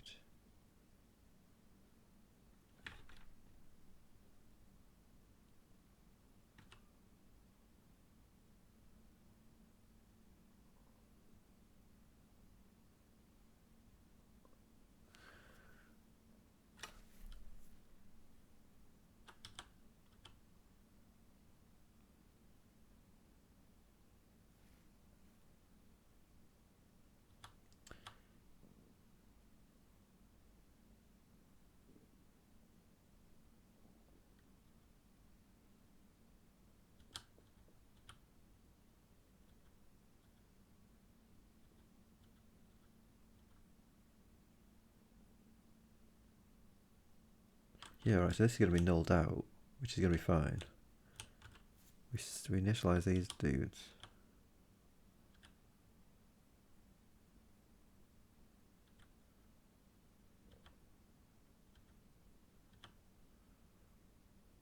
So if there's nothing to set, then we'll just be fine.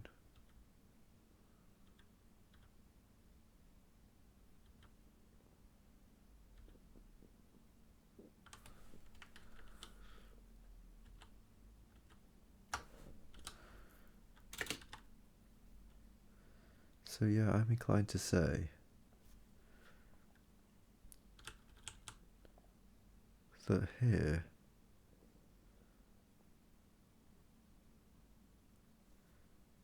we set the pairs position stuff up.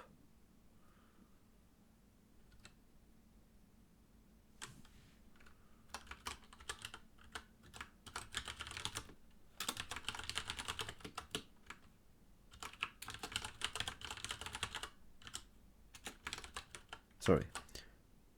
Is it a pair? It's a value, isn't it? Wait. No, it is a pair, yeah.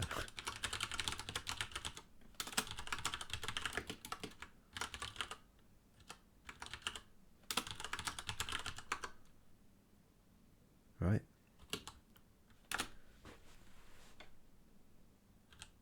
So we're setting the position, the key, and the line number.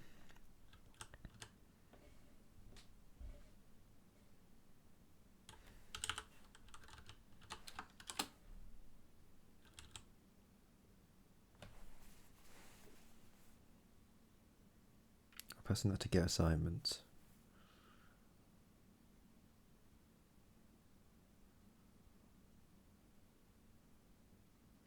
Then finally push pair happens.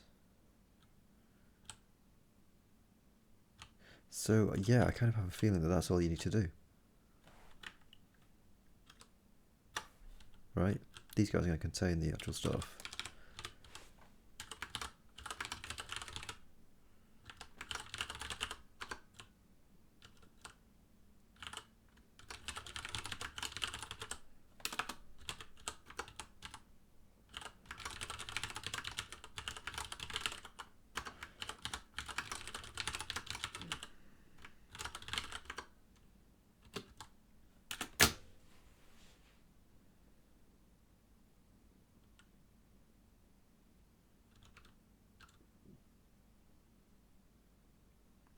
I also kind of think that this might as well just dereference the entire thing, shouldn't it?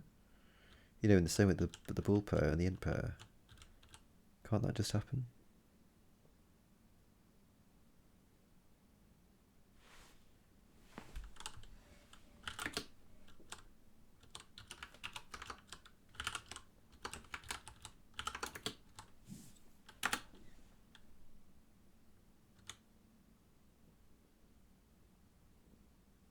Like, why shouldn't we be doing that?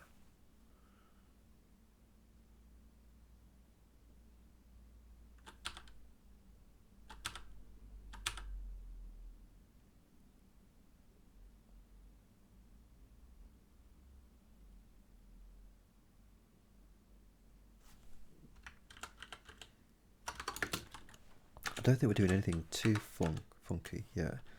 So, yeah, it should just work as it kind of was. Parsing not to go variable, no inner sets.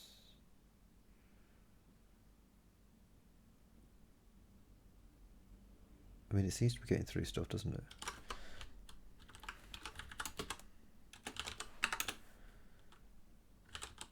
Yeah, and everybody's come through.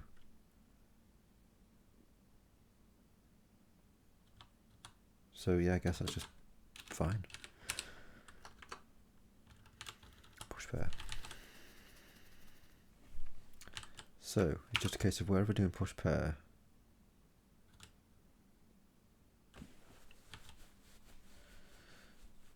just set the stuff up right. So this is going to be fine. There's going to be no file name or line number set for this, which is just fine.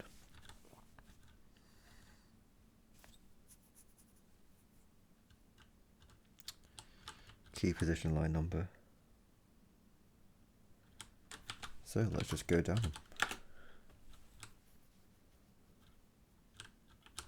Int pair. So we've got the int pair key value, the int pair file name,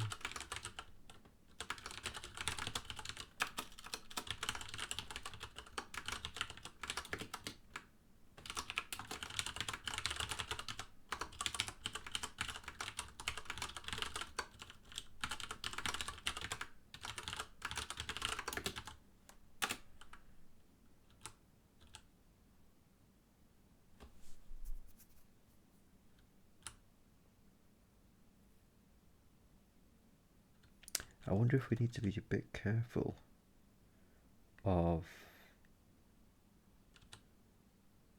things like when you say get int assignment. If you can get an int assignment, do you actually need to somehow preserve which one you're talking about? And that's something I'm not sure about. I think we'll get there, won't we? We'll be able to check all of this when we're doing the error messages, just to see what we're actually being told. Oh dear. Tired. So, again, in pair.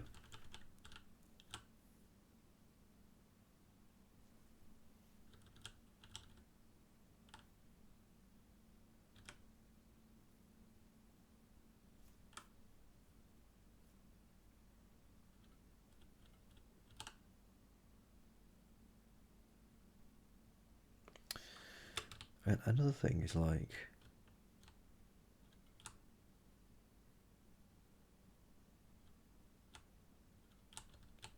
so if this is a string,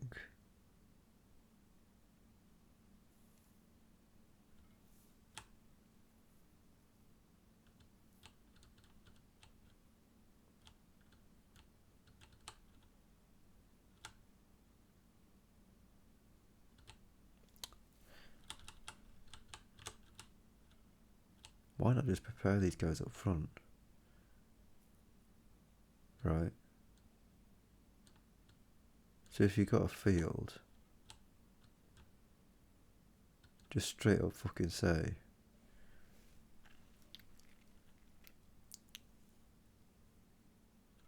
well, I mean, even if you get in here,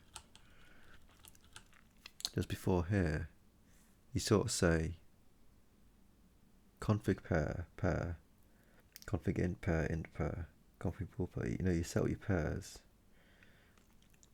and set the things that you can actually set, which are going to be the field ID and the file name.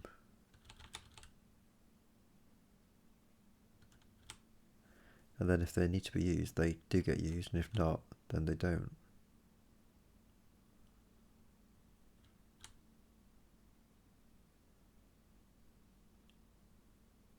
That seems to be more reasonable to me.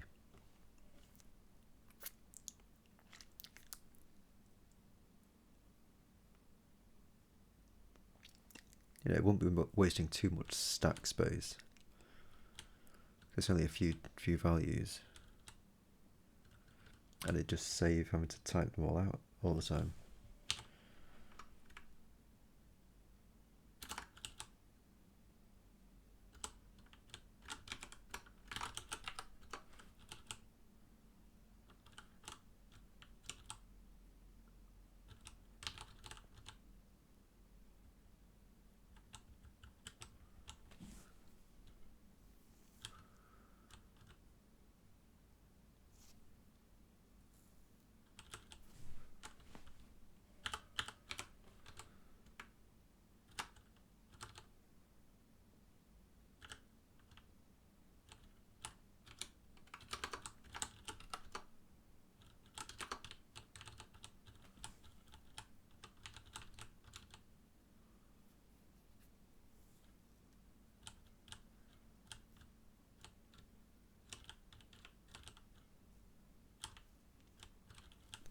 So these don't need to happen.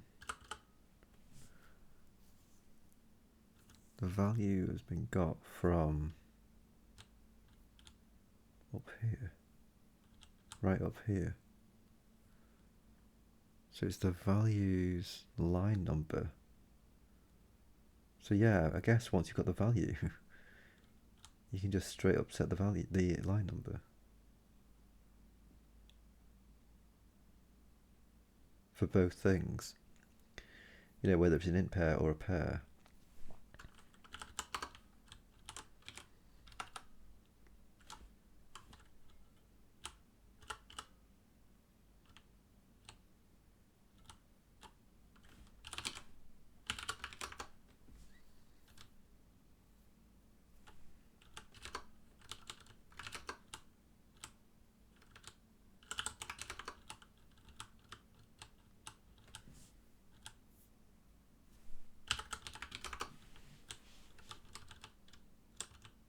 And then it's just the value that will differ.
So I think we need to set the value here, don't we?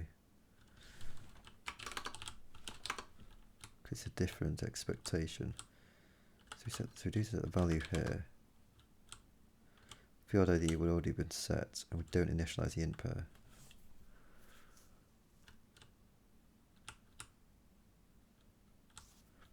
And then the scope, we sort of don't really do this, do we? Well, the pair is going to be set up. The value gets set to that value content. The field ID will have been set. So that's going to happen.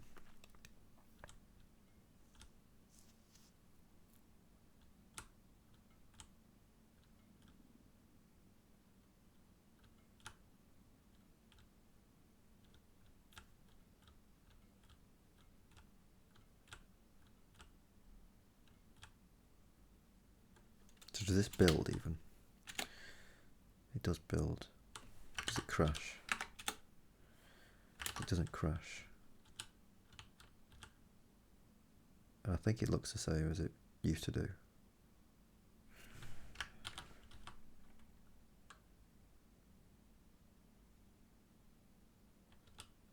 So I think all we've got now is, I think we've got the additional information that we need straight off the bat.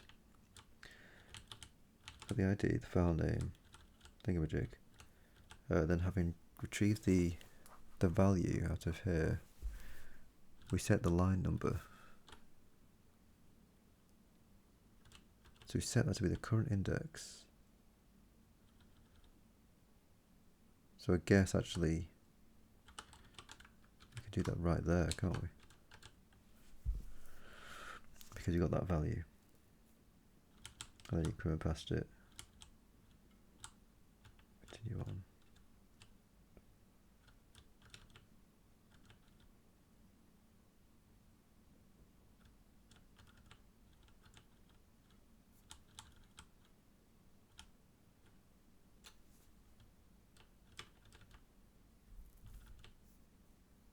And then in the case of a string, we could have one of, any of these could be valid in this case of a string. After having, having retrieved this value, any of these could be what we need to be working with. So the line number can always be right. And like I say, it's just the value that changes.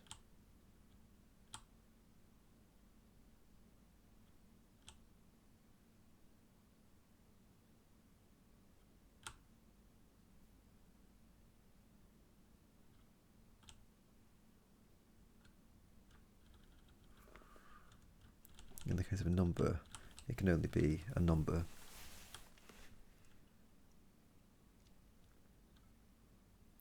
And in the case of a scope, we still don't really have the idea.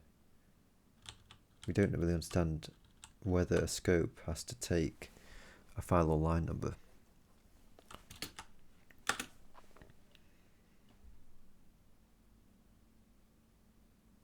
But now that we've done this, I think we just have the information we need, don't we? In this area here.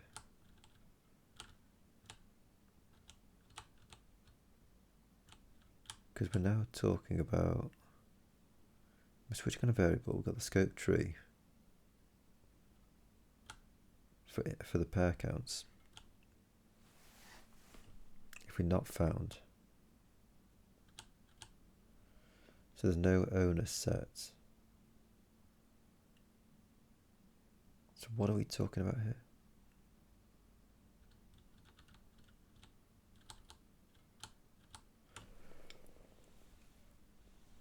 Oh dear.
pairs value.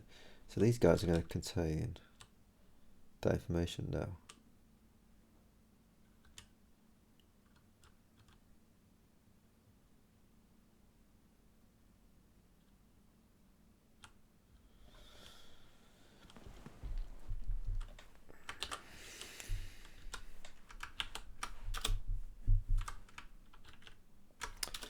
How do you do this? Is it that? Yeah. So we've got the person. So right. So we need to resolve this. Let's just say that we're dealing with this. Push person onto config. And we're resolving the URL, right? So it's a home page. Sorry, no, it's not the home page. It's the support, isn't it? We're pushing a support. So we're trying to resolve this string. The string that we're trying to resolve is this entire thing. So that's going to be the pairs value. So I see. Unfortunately, we actually are losing the information we just put in, aren't we?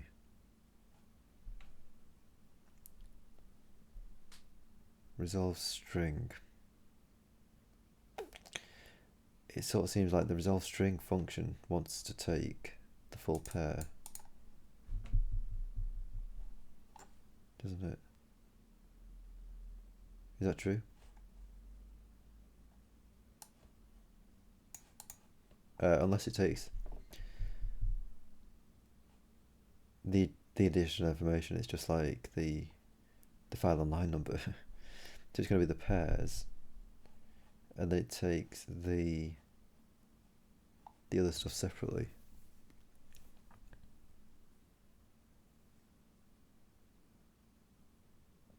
Would that make sense? I mean, what does resolve string call on? Yeah, I guess this is going to be the ID value. Is that a pair?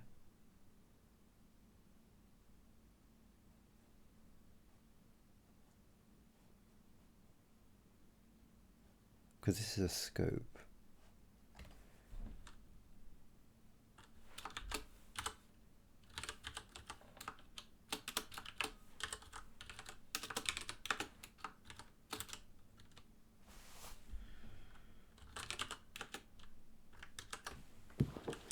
It is a config pair.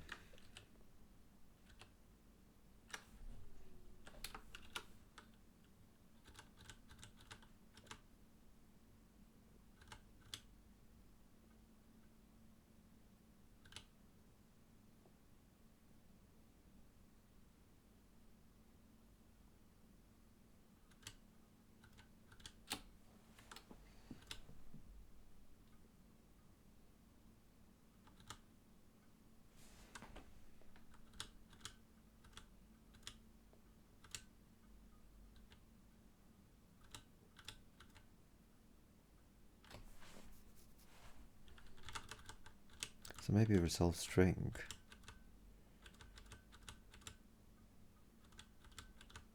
should actually be a resolve pair. Yeah, I think it's always taking one of these dudes. So it sort of seems like, tell you what, let's just step into a push. Well, it doesn't matter. It could be anything, can't it? And just see what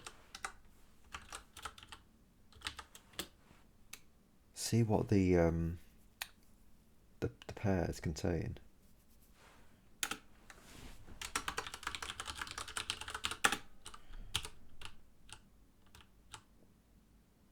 Right, just step into here.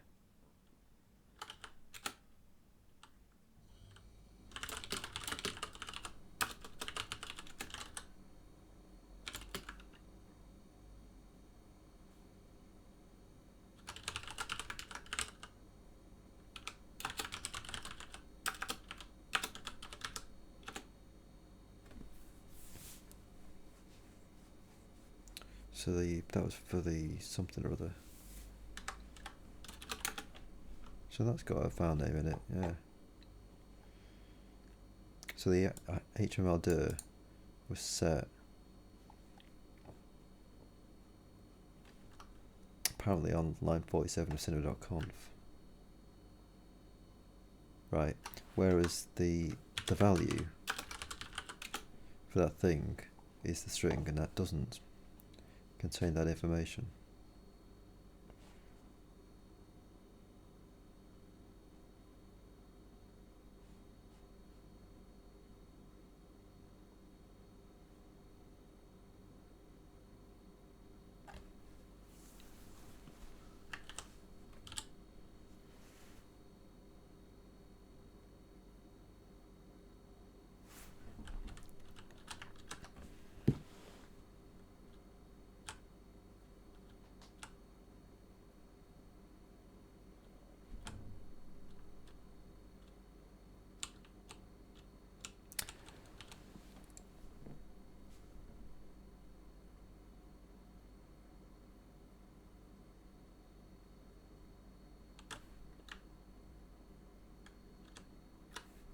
Pretty sure this is the dude, isn't it, who wanted to be able to report an error. So once we got to report that, owner not set, and that could not be resolved. Wow, so there's only two errors that it needs to resolve.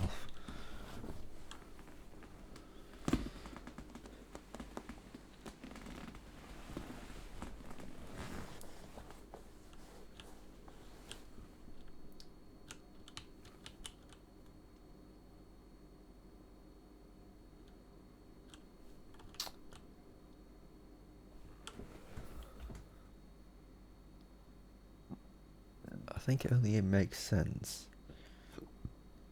The only thing that we are resolving is strings, right? Which are pairs.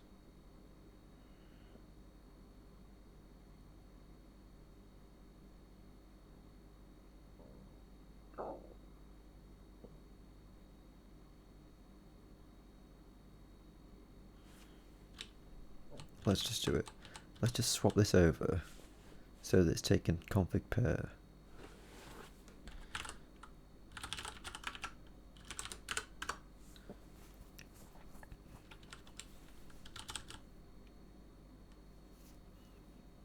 And then wherever we see s length or s something, you just change that to be s value dot.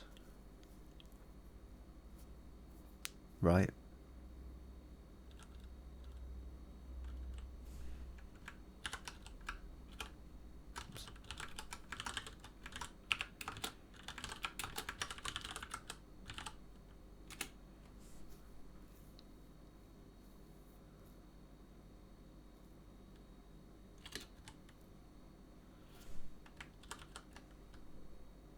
And then this we're just going to just pass it like that, isn't it?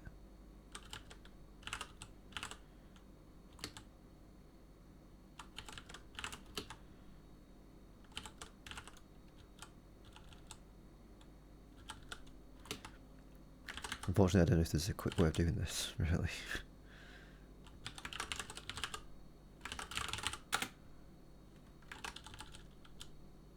So I can get to there, jump to there, and do that. Okay.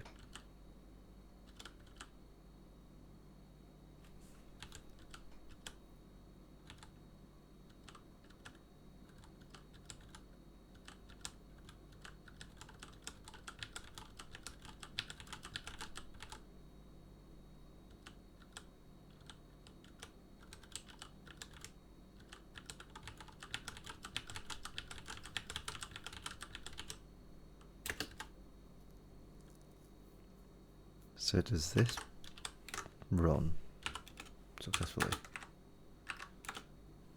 It apparently does. Let's just print the config out.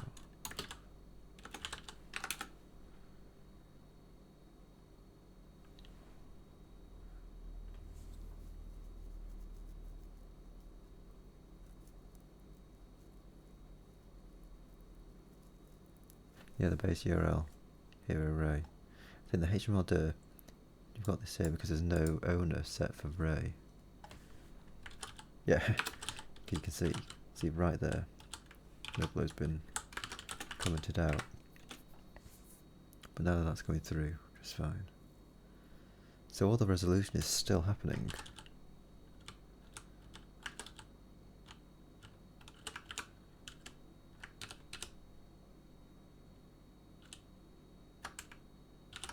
Just don't let that happen again.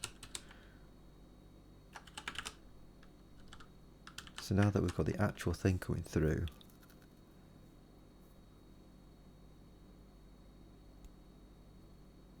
we should be able to say stuff, shouldn't we?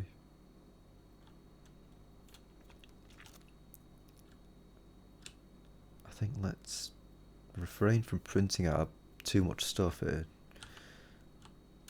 because you should be able to see all this garbage,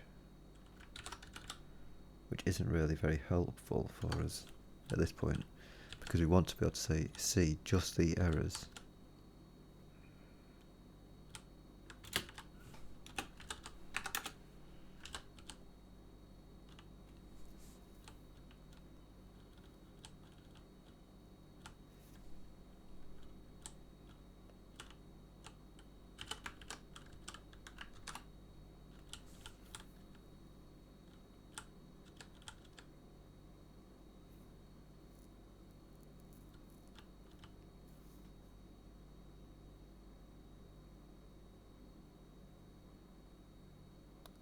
Configurator could not find person Miyatatsu.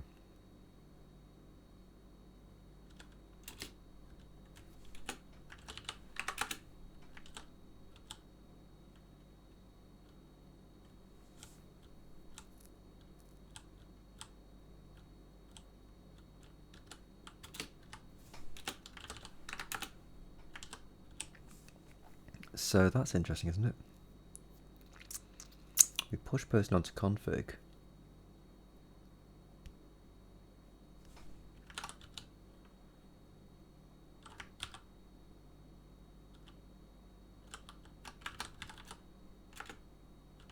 Here's Miyatatsu.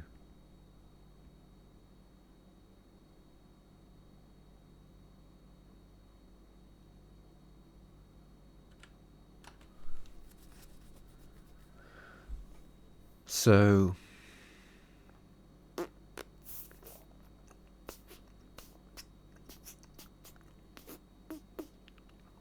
oh right, yeah, because we don't allow him.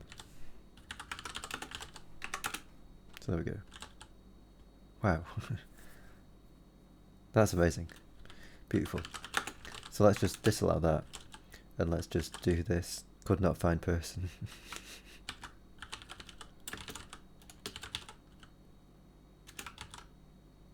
Could not find person. Oh, we've got the strings, so that's perfect.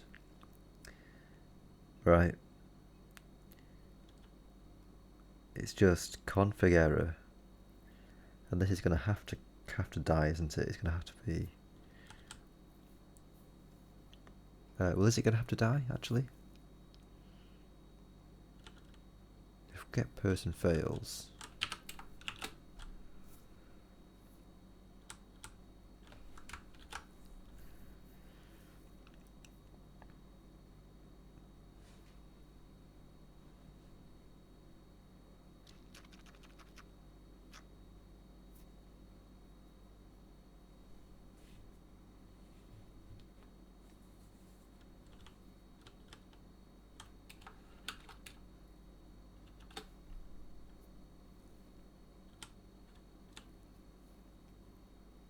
I sort of feel like if the owner doesn't exist, that should be a failure case.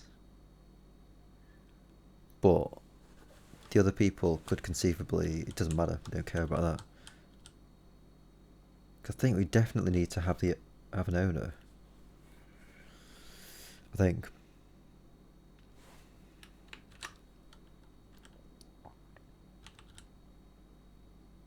Wasn't that get person?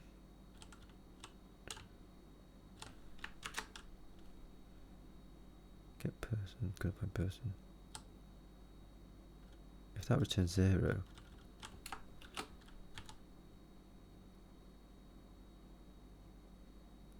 right, so I guess it would be, in this case, if they, I guess it would be maybe here. If get person fails, so you do, yeah, you do the logic right in here. Maybe let's just do that. Where shall I do that?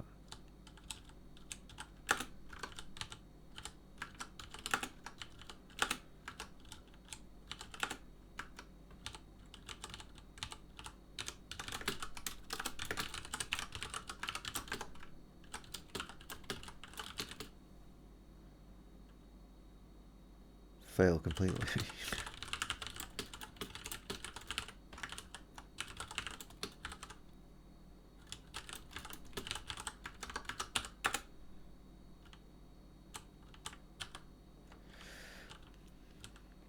Right, here we go. Config error. We've lost the stuff, haven't we? Crap.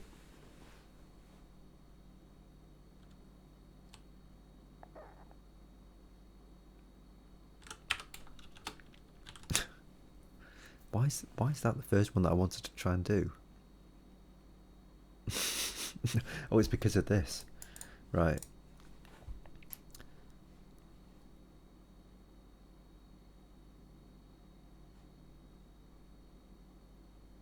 So yeah, get person could conceivably just take the entire pair. Right.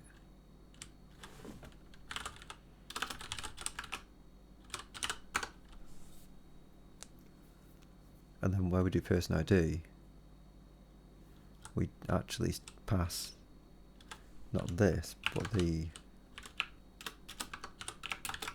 value.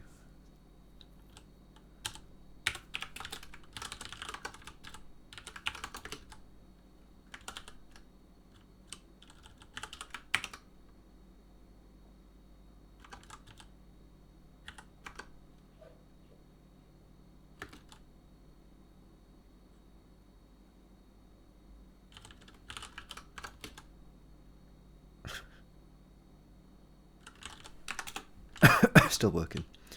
So get person will have access to the actual person's thing that's missing. So couldn't find person be a Tatsu?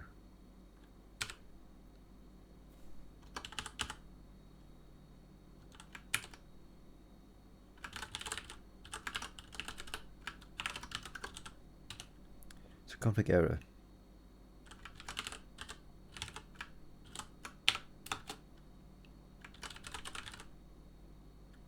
Was it location or was it position?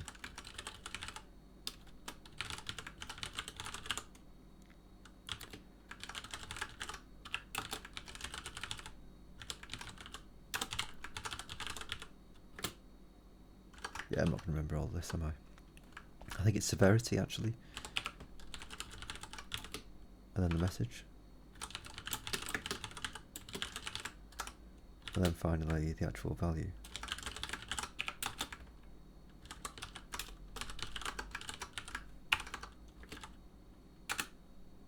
What do you know?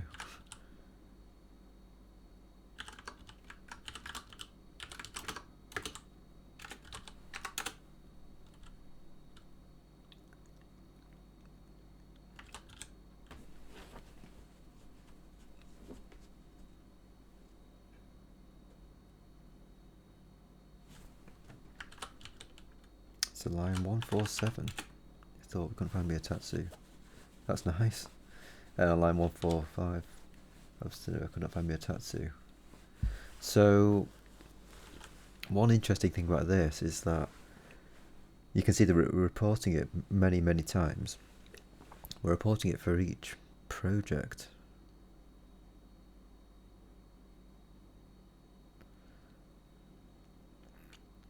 And I'm not sure what we want to do about that. Like, do we want to sort of say,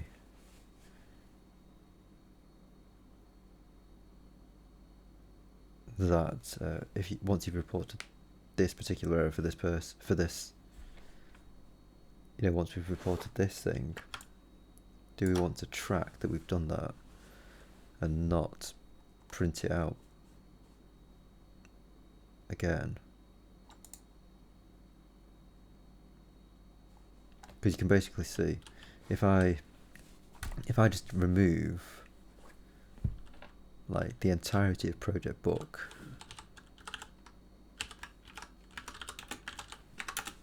we get much fewer.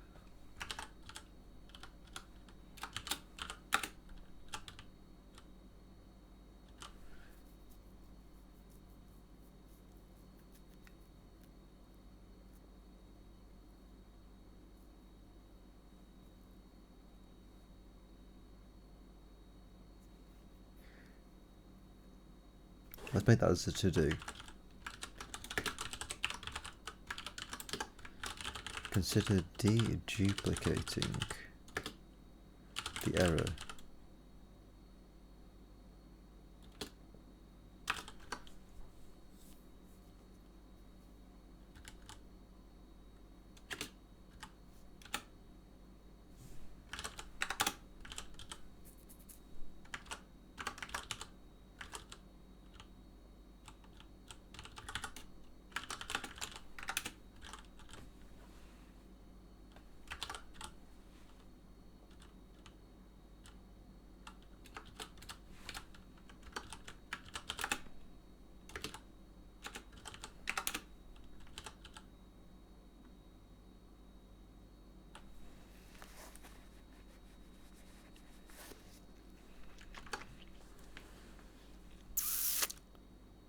So what else can we do?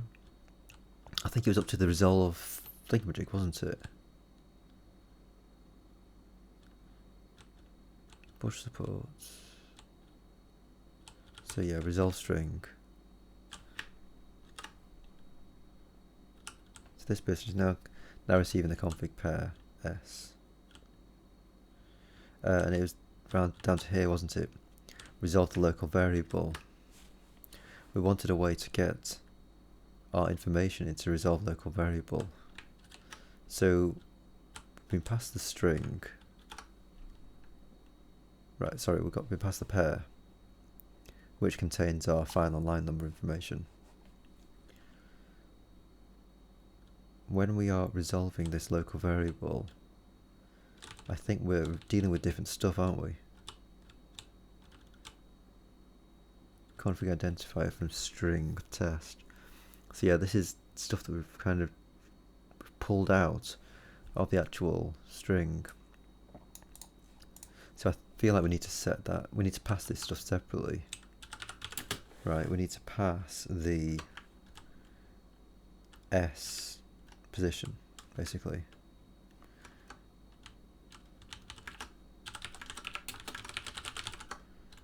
Pass that.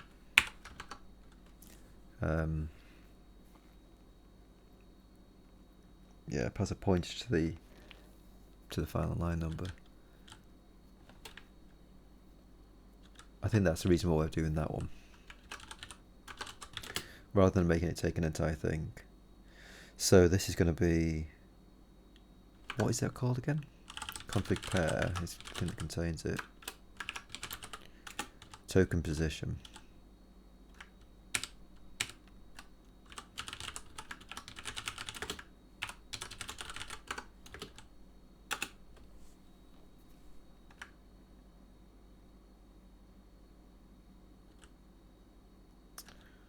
No owner set.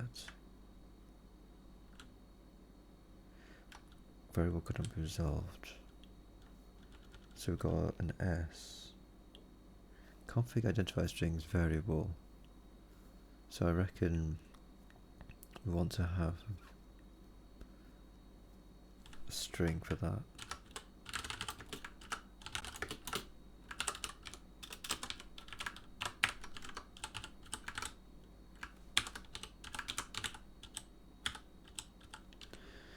So this, then we're going to say config error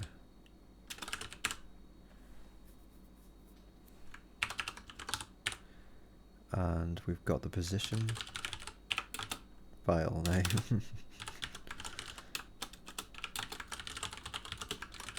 The position line number, the severity warning. Yeah, I guess we can continue with that. I haven't resolved it.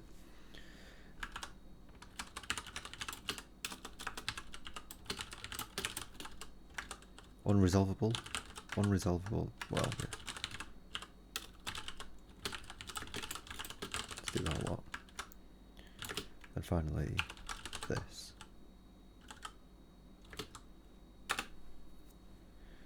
So, what could this be? I guess.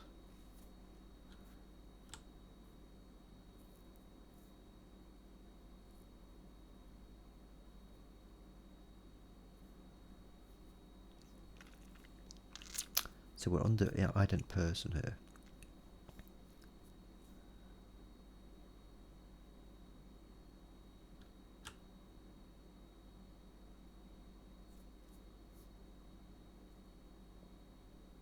How could this not be resolved?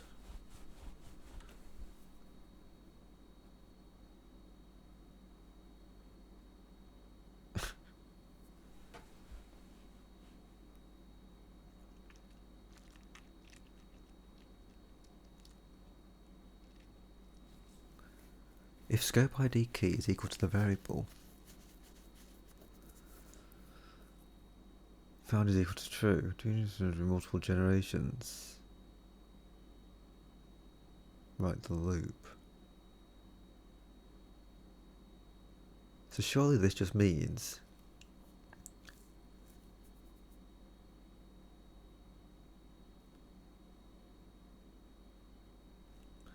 I don't think we can hit this thing, can we?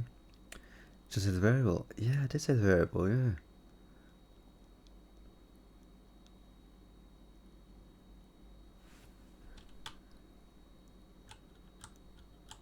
And I think it gave me an epiphany, I think.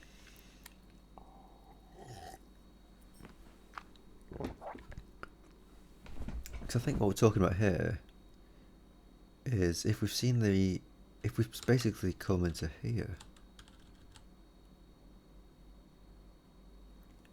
I think this is where we are.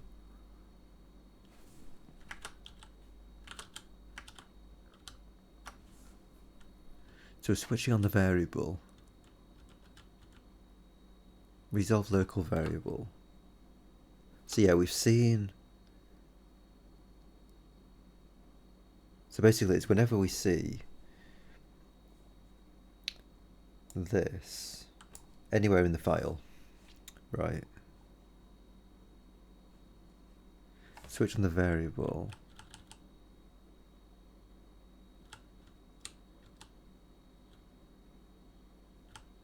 If the variable is ident person,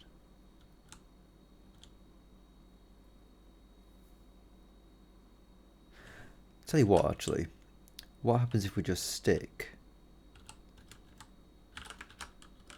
that here? Is that what it is? Couldn't find person. Couldn't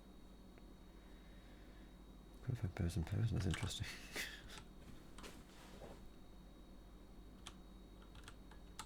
How about this? Variable could remove result. So that's where we see it. Okay.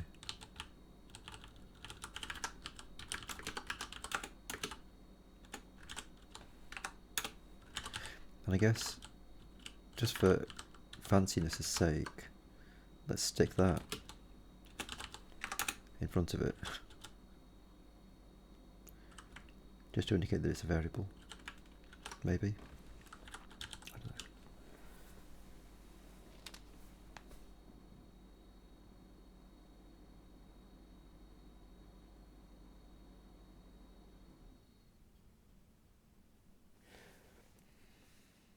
Let's just check that it's the right line number as well, actually, for all that.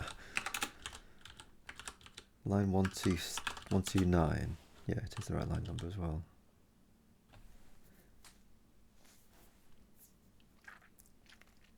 So it's kind of nice to see that this is working out all right. Because what we basically had to do here is we're in the resolving area here, and once we're into resolving, we're not talking about tokens anymore. We're talking about our parse tree. And until about an hour ago, maybe, we didn't have the file and line number information in the parse tree. Like, we weren't pushing them on with the pairs. So we've had to do that so that we can actually get the stuff through, because the file and line number was only contained within the tokens, right? If that makes sense.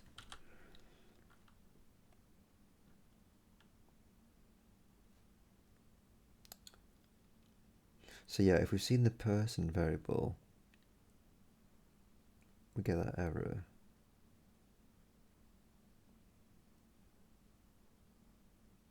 I don't support.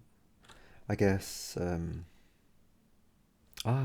Was I talking about in any case, if the thingamajig ID is not that? I think I was talking about in any case, if this isn't true, in the else case, you just sort of produce this error here. I think that's what I was thinking. So basically what that means is, if you're within a scope that can't contain a project. Is that true?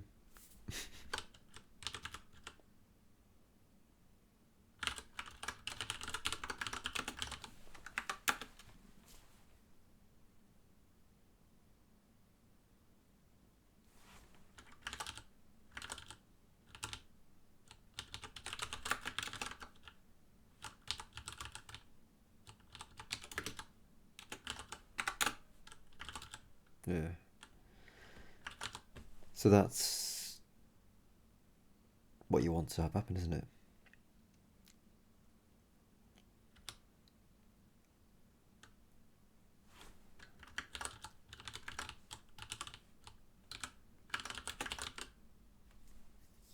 Similarly, I guess here maybe.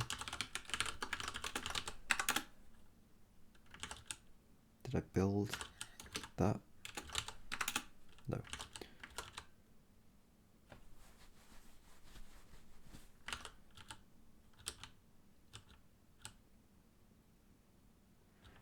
Then no owner set. That would be worth seeing. So this is line 129. Yeah, 129. So I presume it's just like, if we haven't found the owner, no owner cert. So what that means is this, isn't it? Yeah, config error, no owner cert. So rather than doing that, you just sort of say pass 0 for this.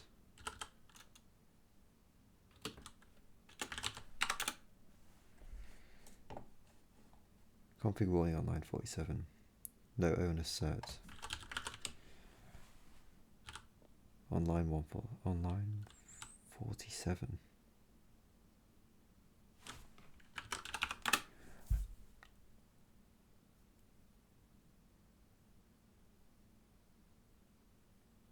Ah, okay.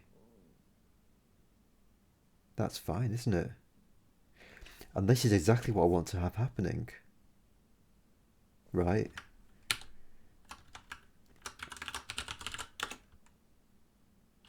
So this has got the owner set.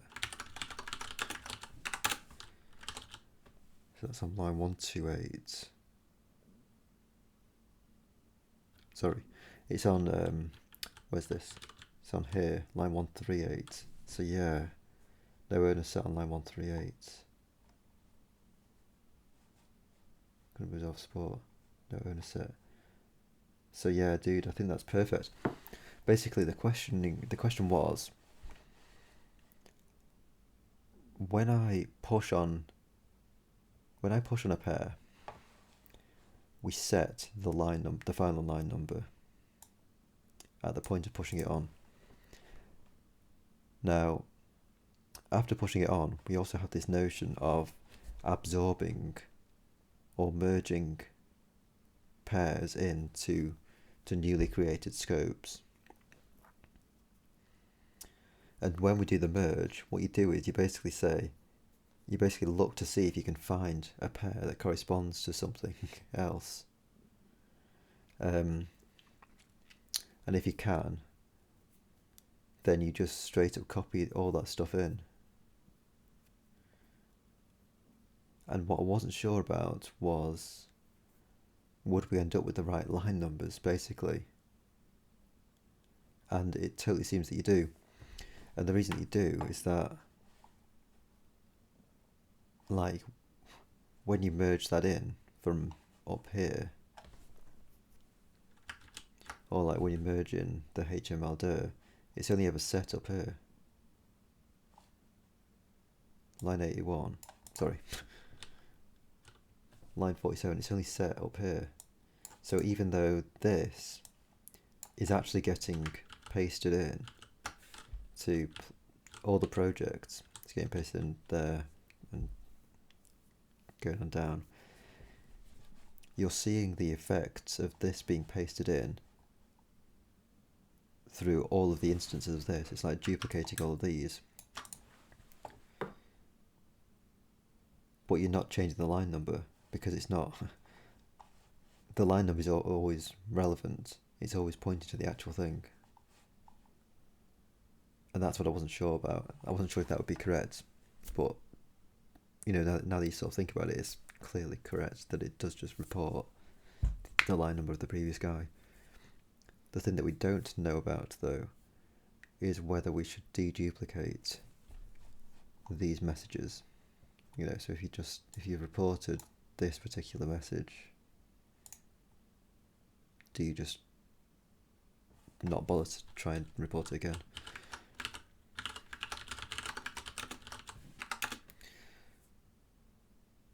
Did that do any additional messages?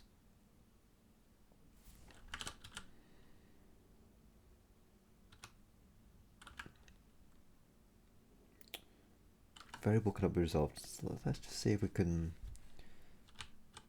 see about getting fewer things up there. So it's nowhere in a set on line 47 for things, so it's probably for risky, isn't it? Pretty risky, yeah. So give them me a tattoo back. It's a variable on line 129 cannot be resolved. So let's just say, let's go to line 129. It's here. Let's just say that we had another one of these. Do we get more errors? Yes, we do. So the point of doing that was, like, in terms of the deduplication, like if you're going to deduplicate it in terms of just the line number, because that's what it is. We've only got the line number to play with. If we had the column, then we could decide whether to deduplicate by the column as well, couldn't we?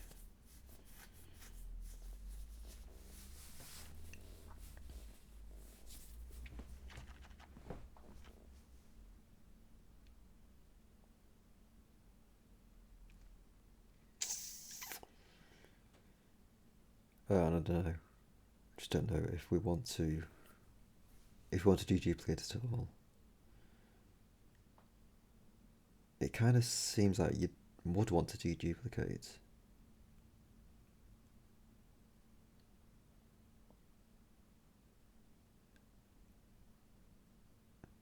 And if there's multiple occurrences of the same variable on the same line, then so be it.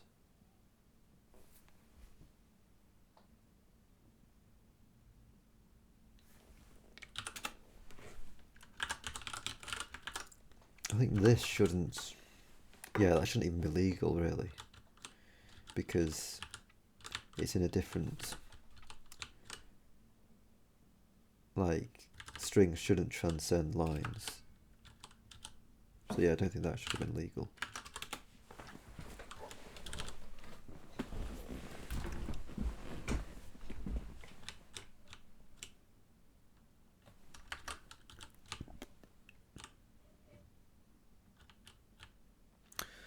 And then up here, we've got ident family.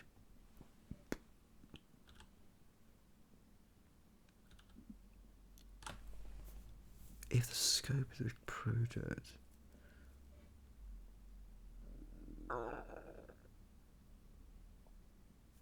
I think this is kind of handy actually. I think previously I was just jumping straight into the while loop, and then I was ifing inside the while. I think the family can only occur inside a project. So like it wouldn't make sense for me to use the family there.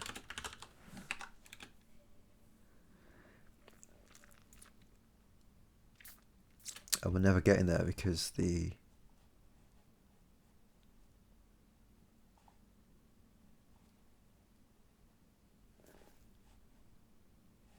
so we've got the variable ident family. The scope ID. Yeah, the scope ID key isn't the ident support. We need to check this if we have a scope at all, so we can get out of here.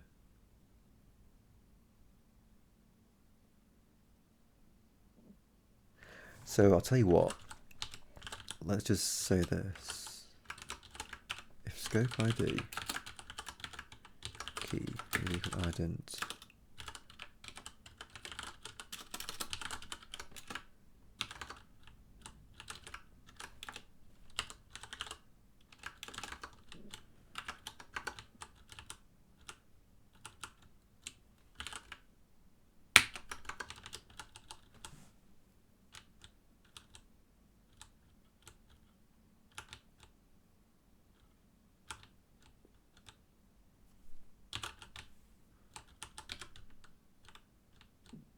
now do we have configure address string? Yeah, we do have the variable.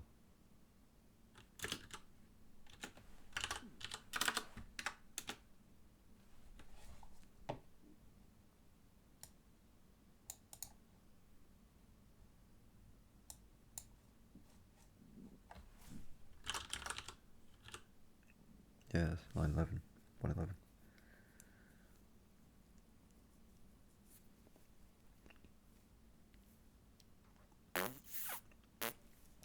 So yeah, I guess that's just it, isn't it?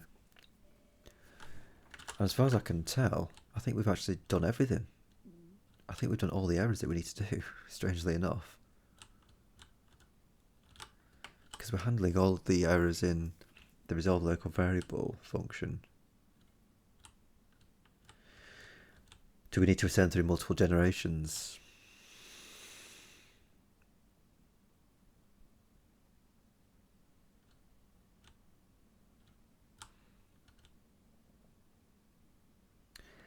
Variable could not be resolved.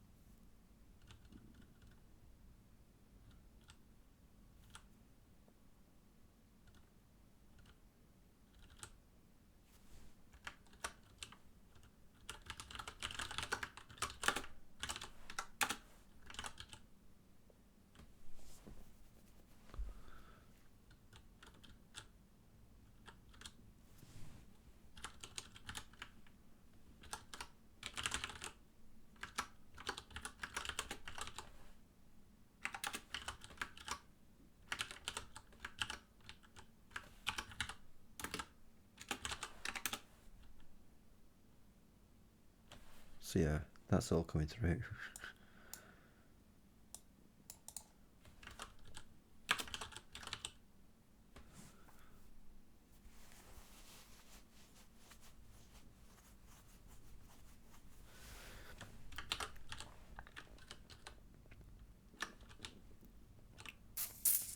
I think anywhere outside of a person, we're just not going to be able to resolve it, isn't it?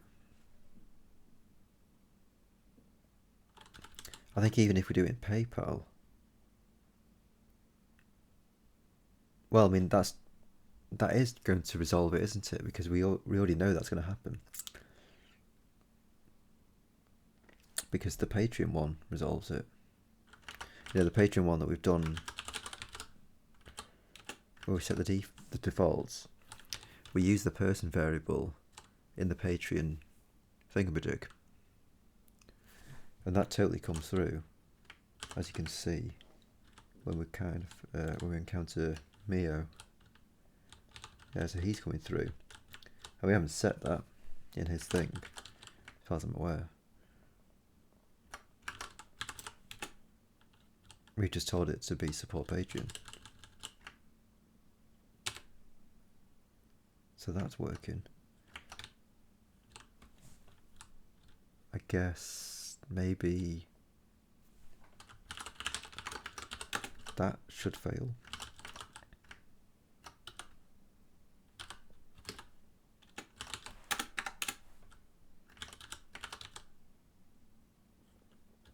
Yeah, and this is going to be absorbed by everyone.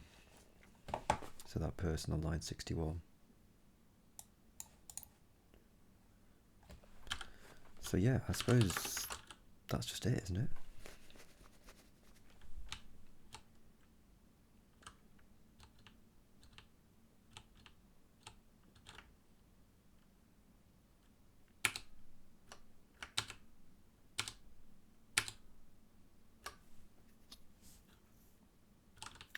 Yeah, and ascending through multiple generations, it just doesn't matter, does it? Because if we are in the person scope, we go for it. Otherwise, we ascend to our parent, assuming that we're in the support scope, and then see if we're in the parent at that point. So, hang on, that's another question.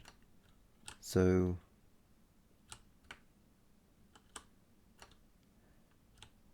actually, now that I think about it, well, hold on. And this is what I was going to check. I was going to see, can you get to this? So this is going to ascend. Oh, it's if our parents.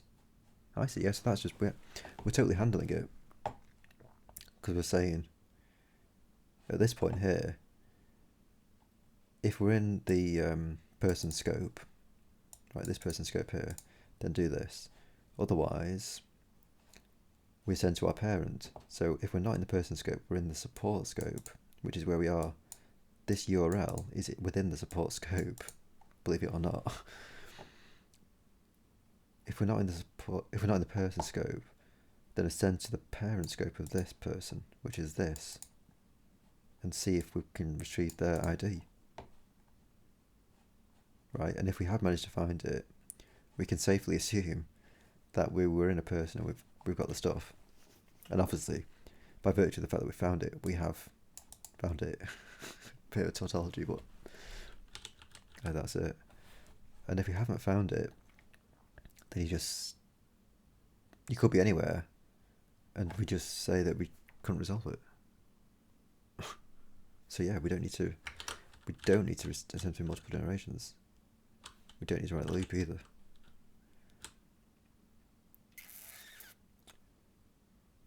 And yeah, that's totally handled.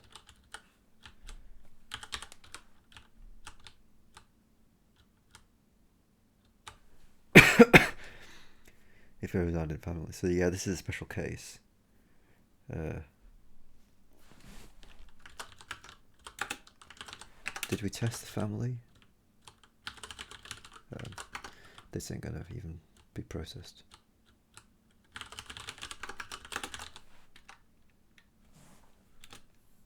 So that apparently does actually work. And yeah, of course it will be. Of course it will work, because it's within the project. You know, this gets absorbed into the project. So if we don't absorb it into the project, if we're talking about in the support, for example, fail, shouldn't it? Yeah. Could be resolved on line 95, yeah.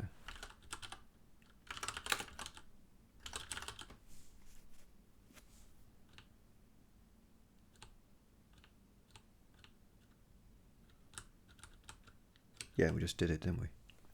If it's ident project.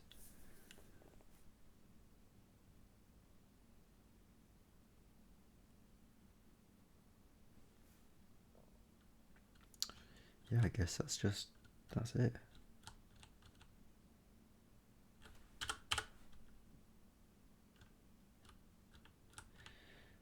So the only thing that we're not doing is the word expression, or word expand, whatever that's supposed to stand for.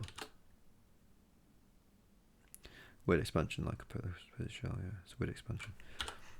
Which we're going to leave until we're in Cinera.c.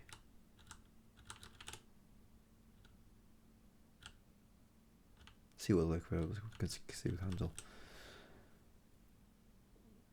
And yeah, I think we just decided, didn't we, to leave this and sort of say, well, just let people ask us to add stuff, and then we just will. So we'll leave that.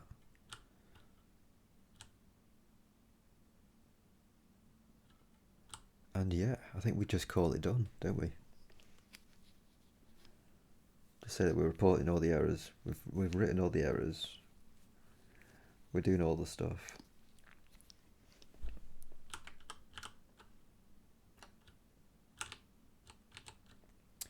Resolve string.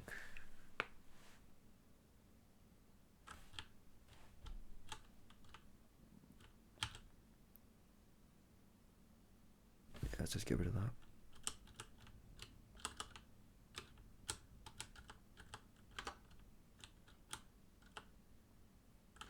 Just leave this up there for now. I mean, it's super easy to write it again, but leave it for now because we need to make sure we've got the resolve environment variable doing that stuff.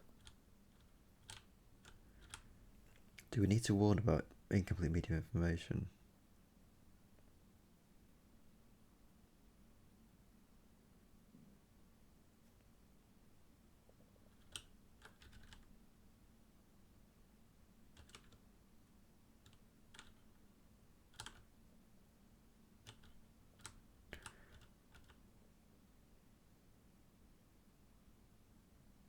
So it'll definitely need to have an ID. We could even cope with it not having a name, and without it having an icon as well, probably. So as long as it's got an ID, which it's got to have, surely. I think as long as it's got an ID, we're just fine, aren't we? I wonder what happens if you set an ID that's like blank.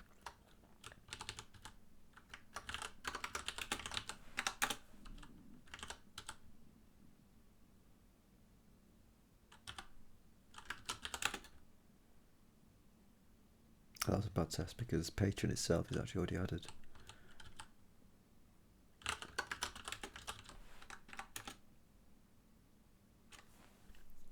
So it just says you can't find it.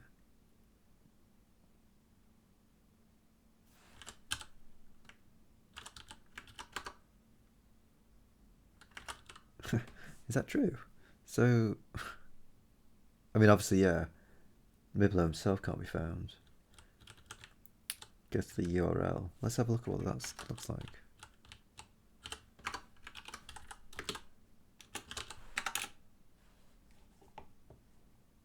So there's Miblo.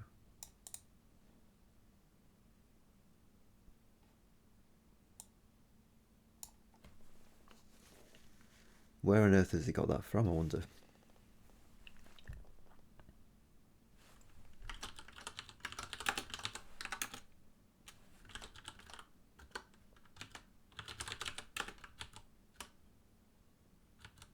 So it thinks that the owner is Miblo. Yet it hasn't managed to find that person. That shouldn't happen, should it? Or could it?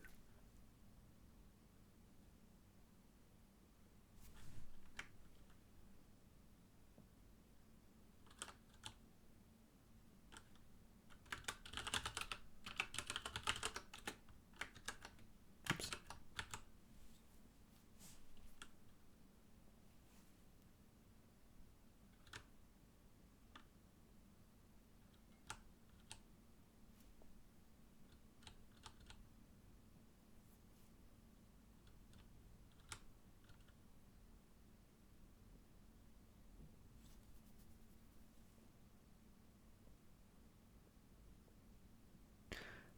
I guess, strictly speaking, what's happened here?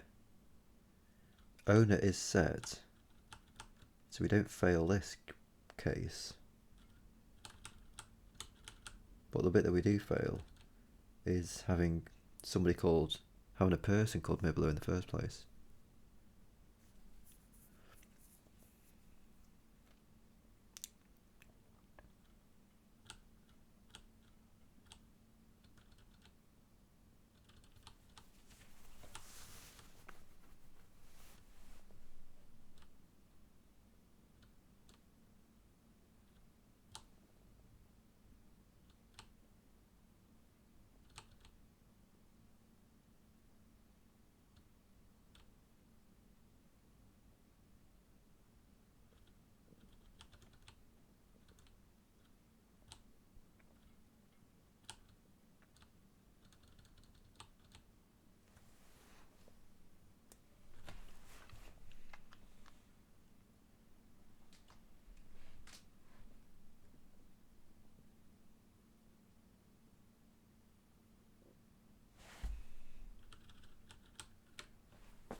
Do we not have this?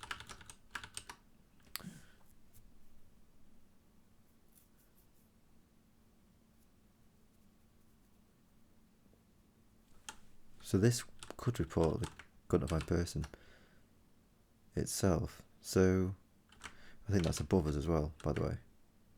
So we're on line, sorry, below us. Yeah. Push person onto config, I think. We just put the push functions above. Where was that? Resolve local variable.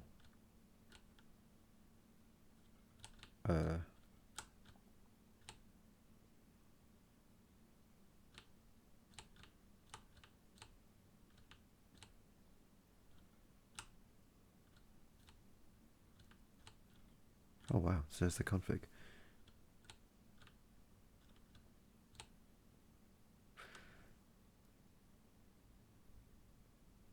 What am I thinking of doing again?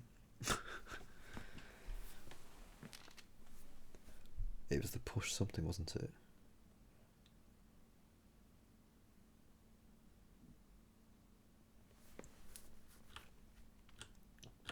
I wonder if right here you push that, you put that push thing.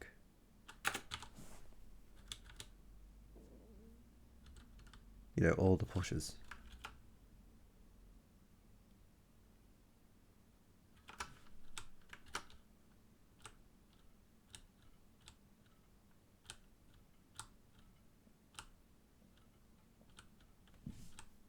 Oh shit, actually you can't do that, can you? Because we're going to get them, we're going to go in above the resolve string. That's unfortunate. So I guess just stick the get person function above it, because that doesn't need to do anything fancy, does it? No. Just make sure that's available.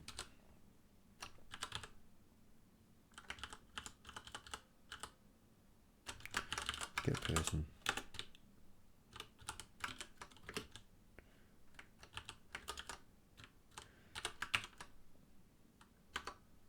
And this needs to take the config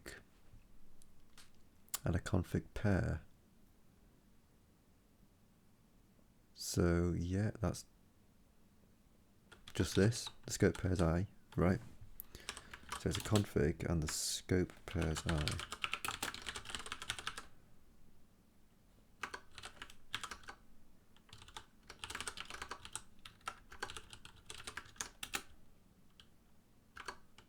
And we don't need to do anything else, do we? Because the function itself will say we couldn't find them. And there we have it. Now we don't fill that in with a person who doesn't exist, which I think is a bit more correct, isn't it?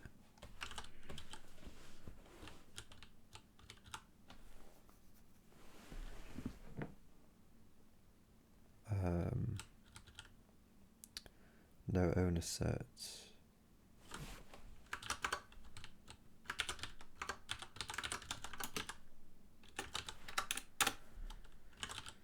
Could not find person Miblo. Yeah, that seems better to me, I think. 128.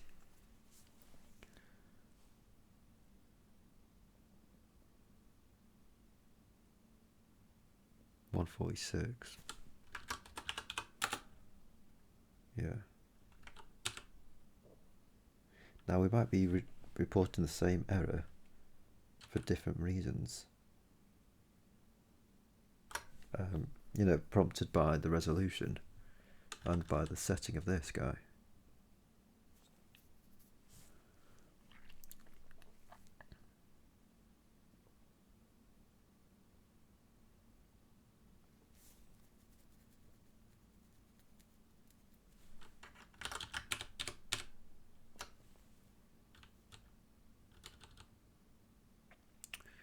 Ident owner. So yeah, it's where we see this. So yeah, we've seen owner Ray. We know that we're apparently saying owner to be Miblo, but Miblo doesn't exist because we've nullified his name.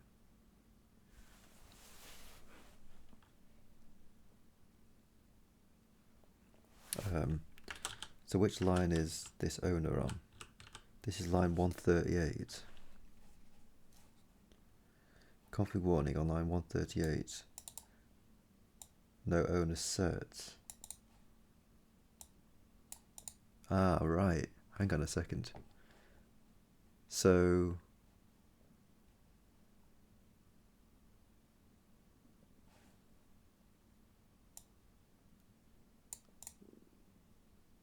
that ain't strictly speaking true, is it?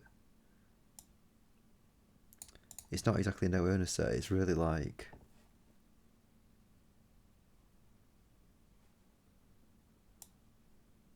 could not find owner. I mean, it's kind of like could not find person again. But we now know that in this context, that person is the owner. So we could sort of say, could not find owner, couldn't we?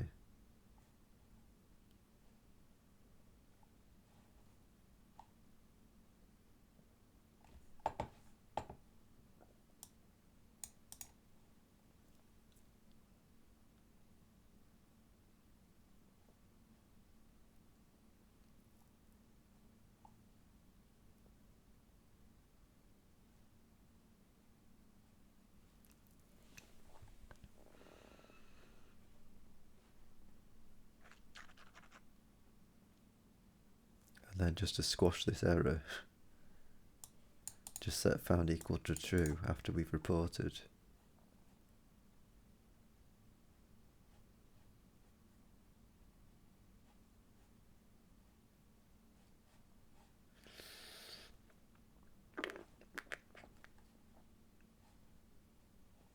Yeah, I think we do need to say something like that. If we couldn't get the person, then we error out saying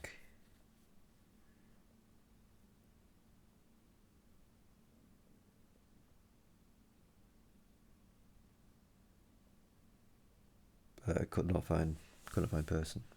Oh no.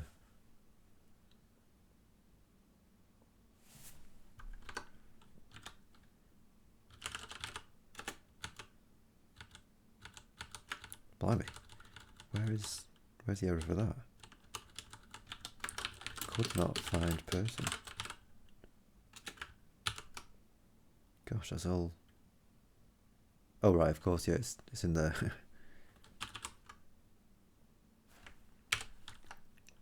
Oh, actually, if it's them that's reporting it, then we can't actually do anything about that. That's unfortunate.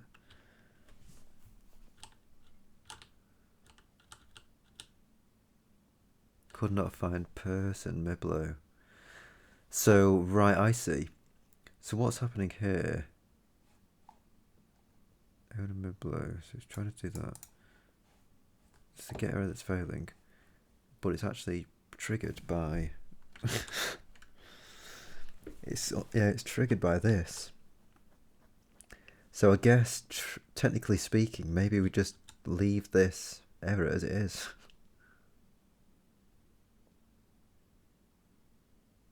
Strangely enough.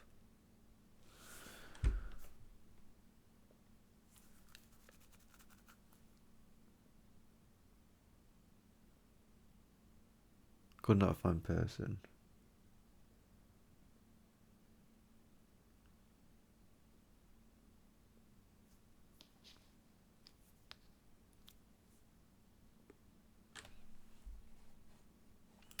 I think the main difference really is the position, isn't it?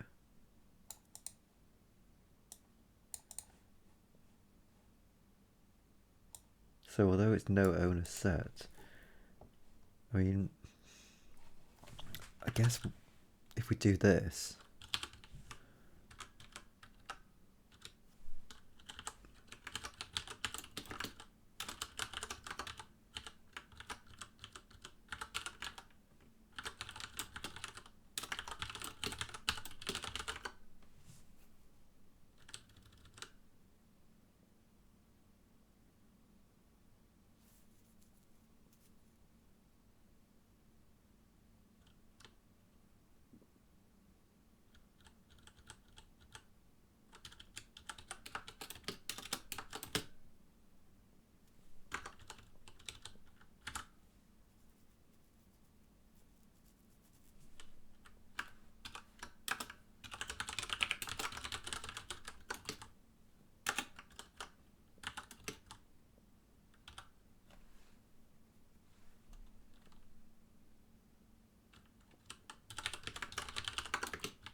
owner is set but the corresponding person does not exist. I mean, that's kind of the situation, isn't it?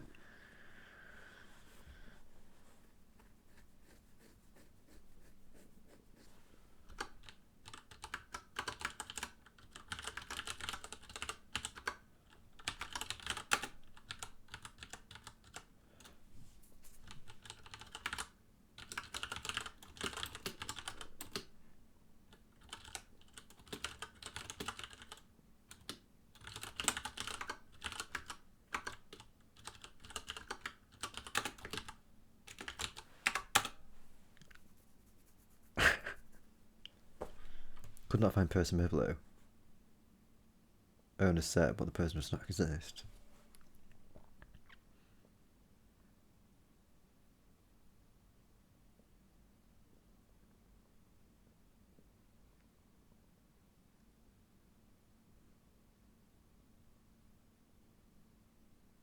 I guess that seems kind of more reasonable.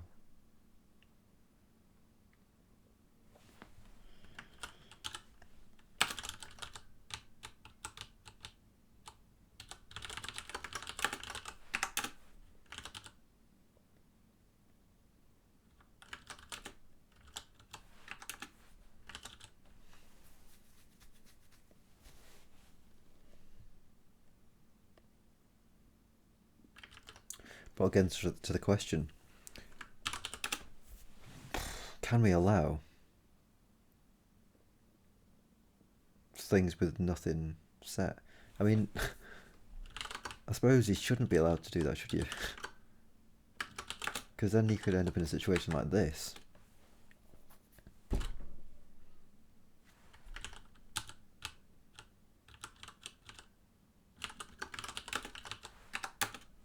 And it's like, well, we've just got somebody with a blank name.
I mean, this might not be a problem.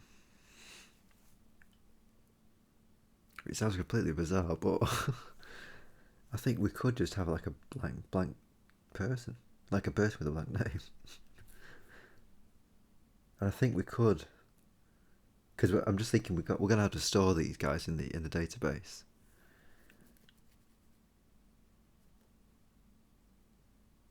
I think you could just have a person who's got a blank ID, and I think you can just search for that.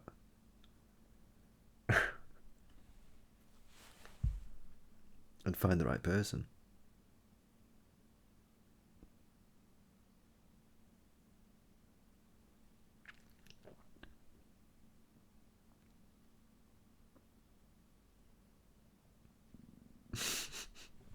So yeah, I might just say that that's allowed.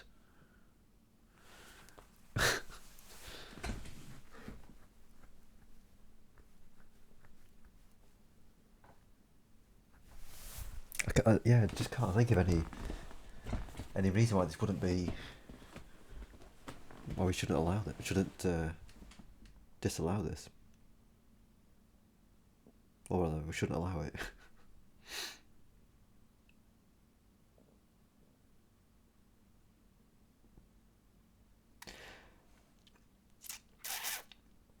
Yeah, I think let's let's just stick with this as it is. Just assume that this is going to be fine. And if it turns out to be not fine, we just go in and change it. That's all it is.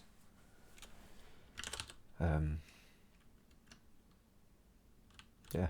So I think I'm gonna definitely call it a day now. It's like 3 o'clock. I'm pretty goddamn sleepy. Basically programming in my sleep here.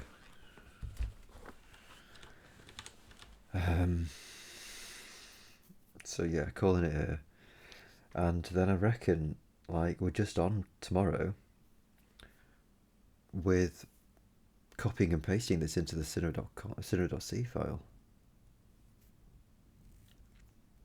I think that's where we're at. It's just doing that. Unless something else occurs to me in the interim, that's what we're up to. So I'll just fix up some of these errors. That should elicit an error, shouldn't it? Both motion type and no members, yeah, cool. I'll identify this, same thing. Perfect. That medium unit.ico is also an error, isn't it? On line 119. Field unit is not field 9 spec unit, yeah, cool. What else do you want? On handle character on 257.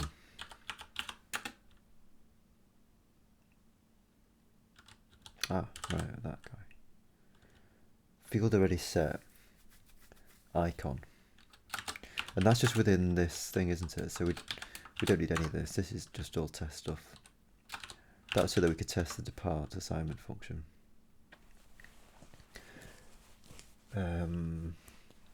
Field not in spec. 119 we just did, I think. What are we missing?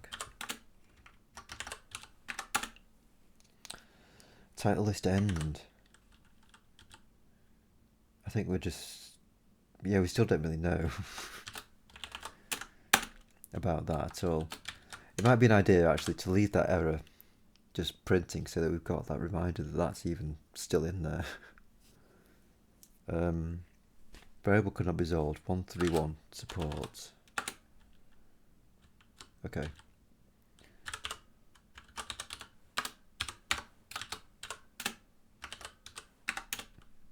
And there we have it. So we're just left with the title list end. And init type specs is apparently happening. I think we're just not interested in that being printed out at all, because we just know that it happens.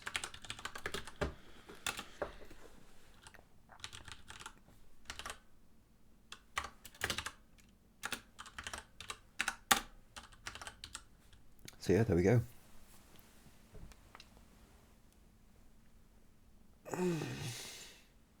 That is it for today. We've done an odd number of hours streaming, but that's fine. We've at least done some stuff. It doesn't matter that we didn't get a perfect amount of time done. Yeah, so that's it. Thank you very much, Heroes and Heroines, for being here, for being fantastic and beautiful and variable as well. It's always important to be variable. Until next time, farewell for now.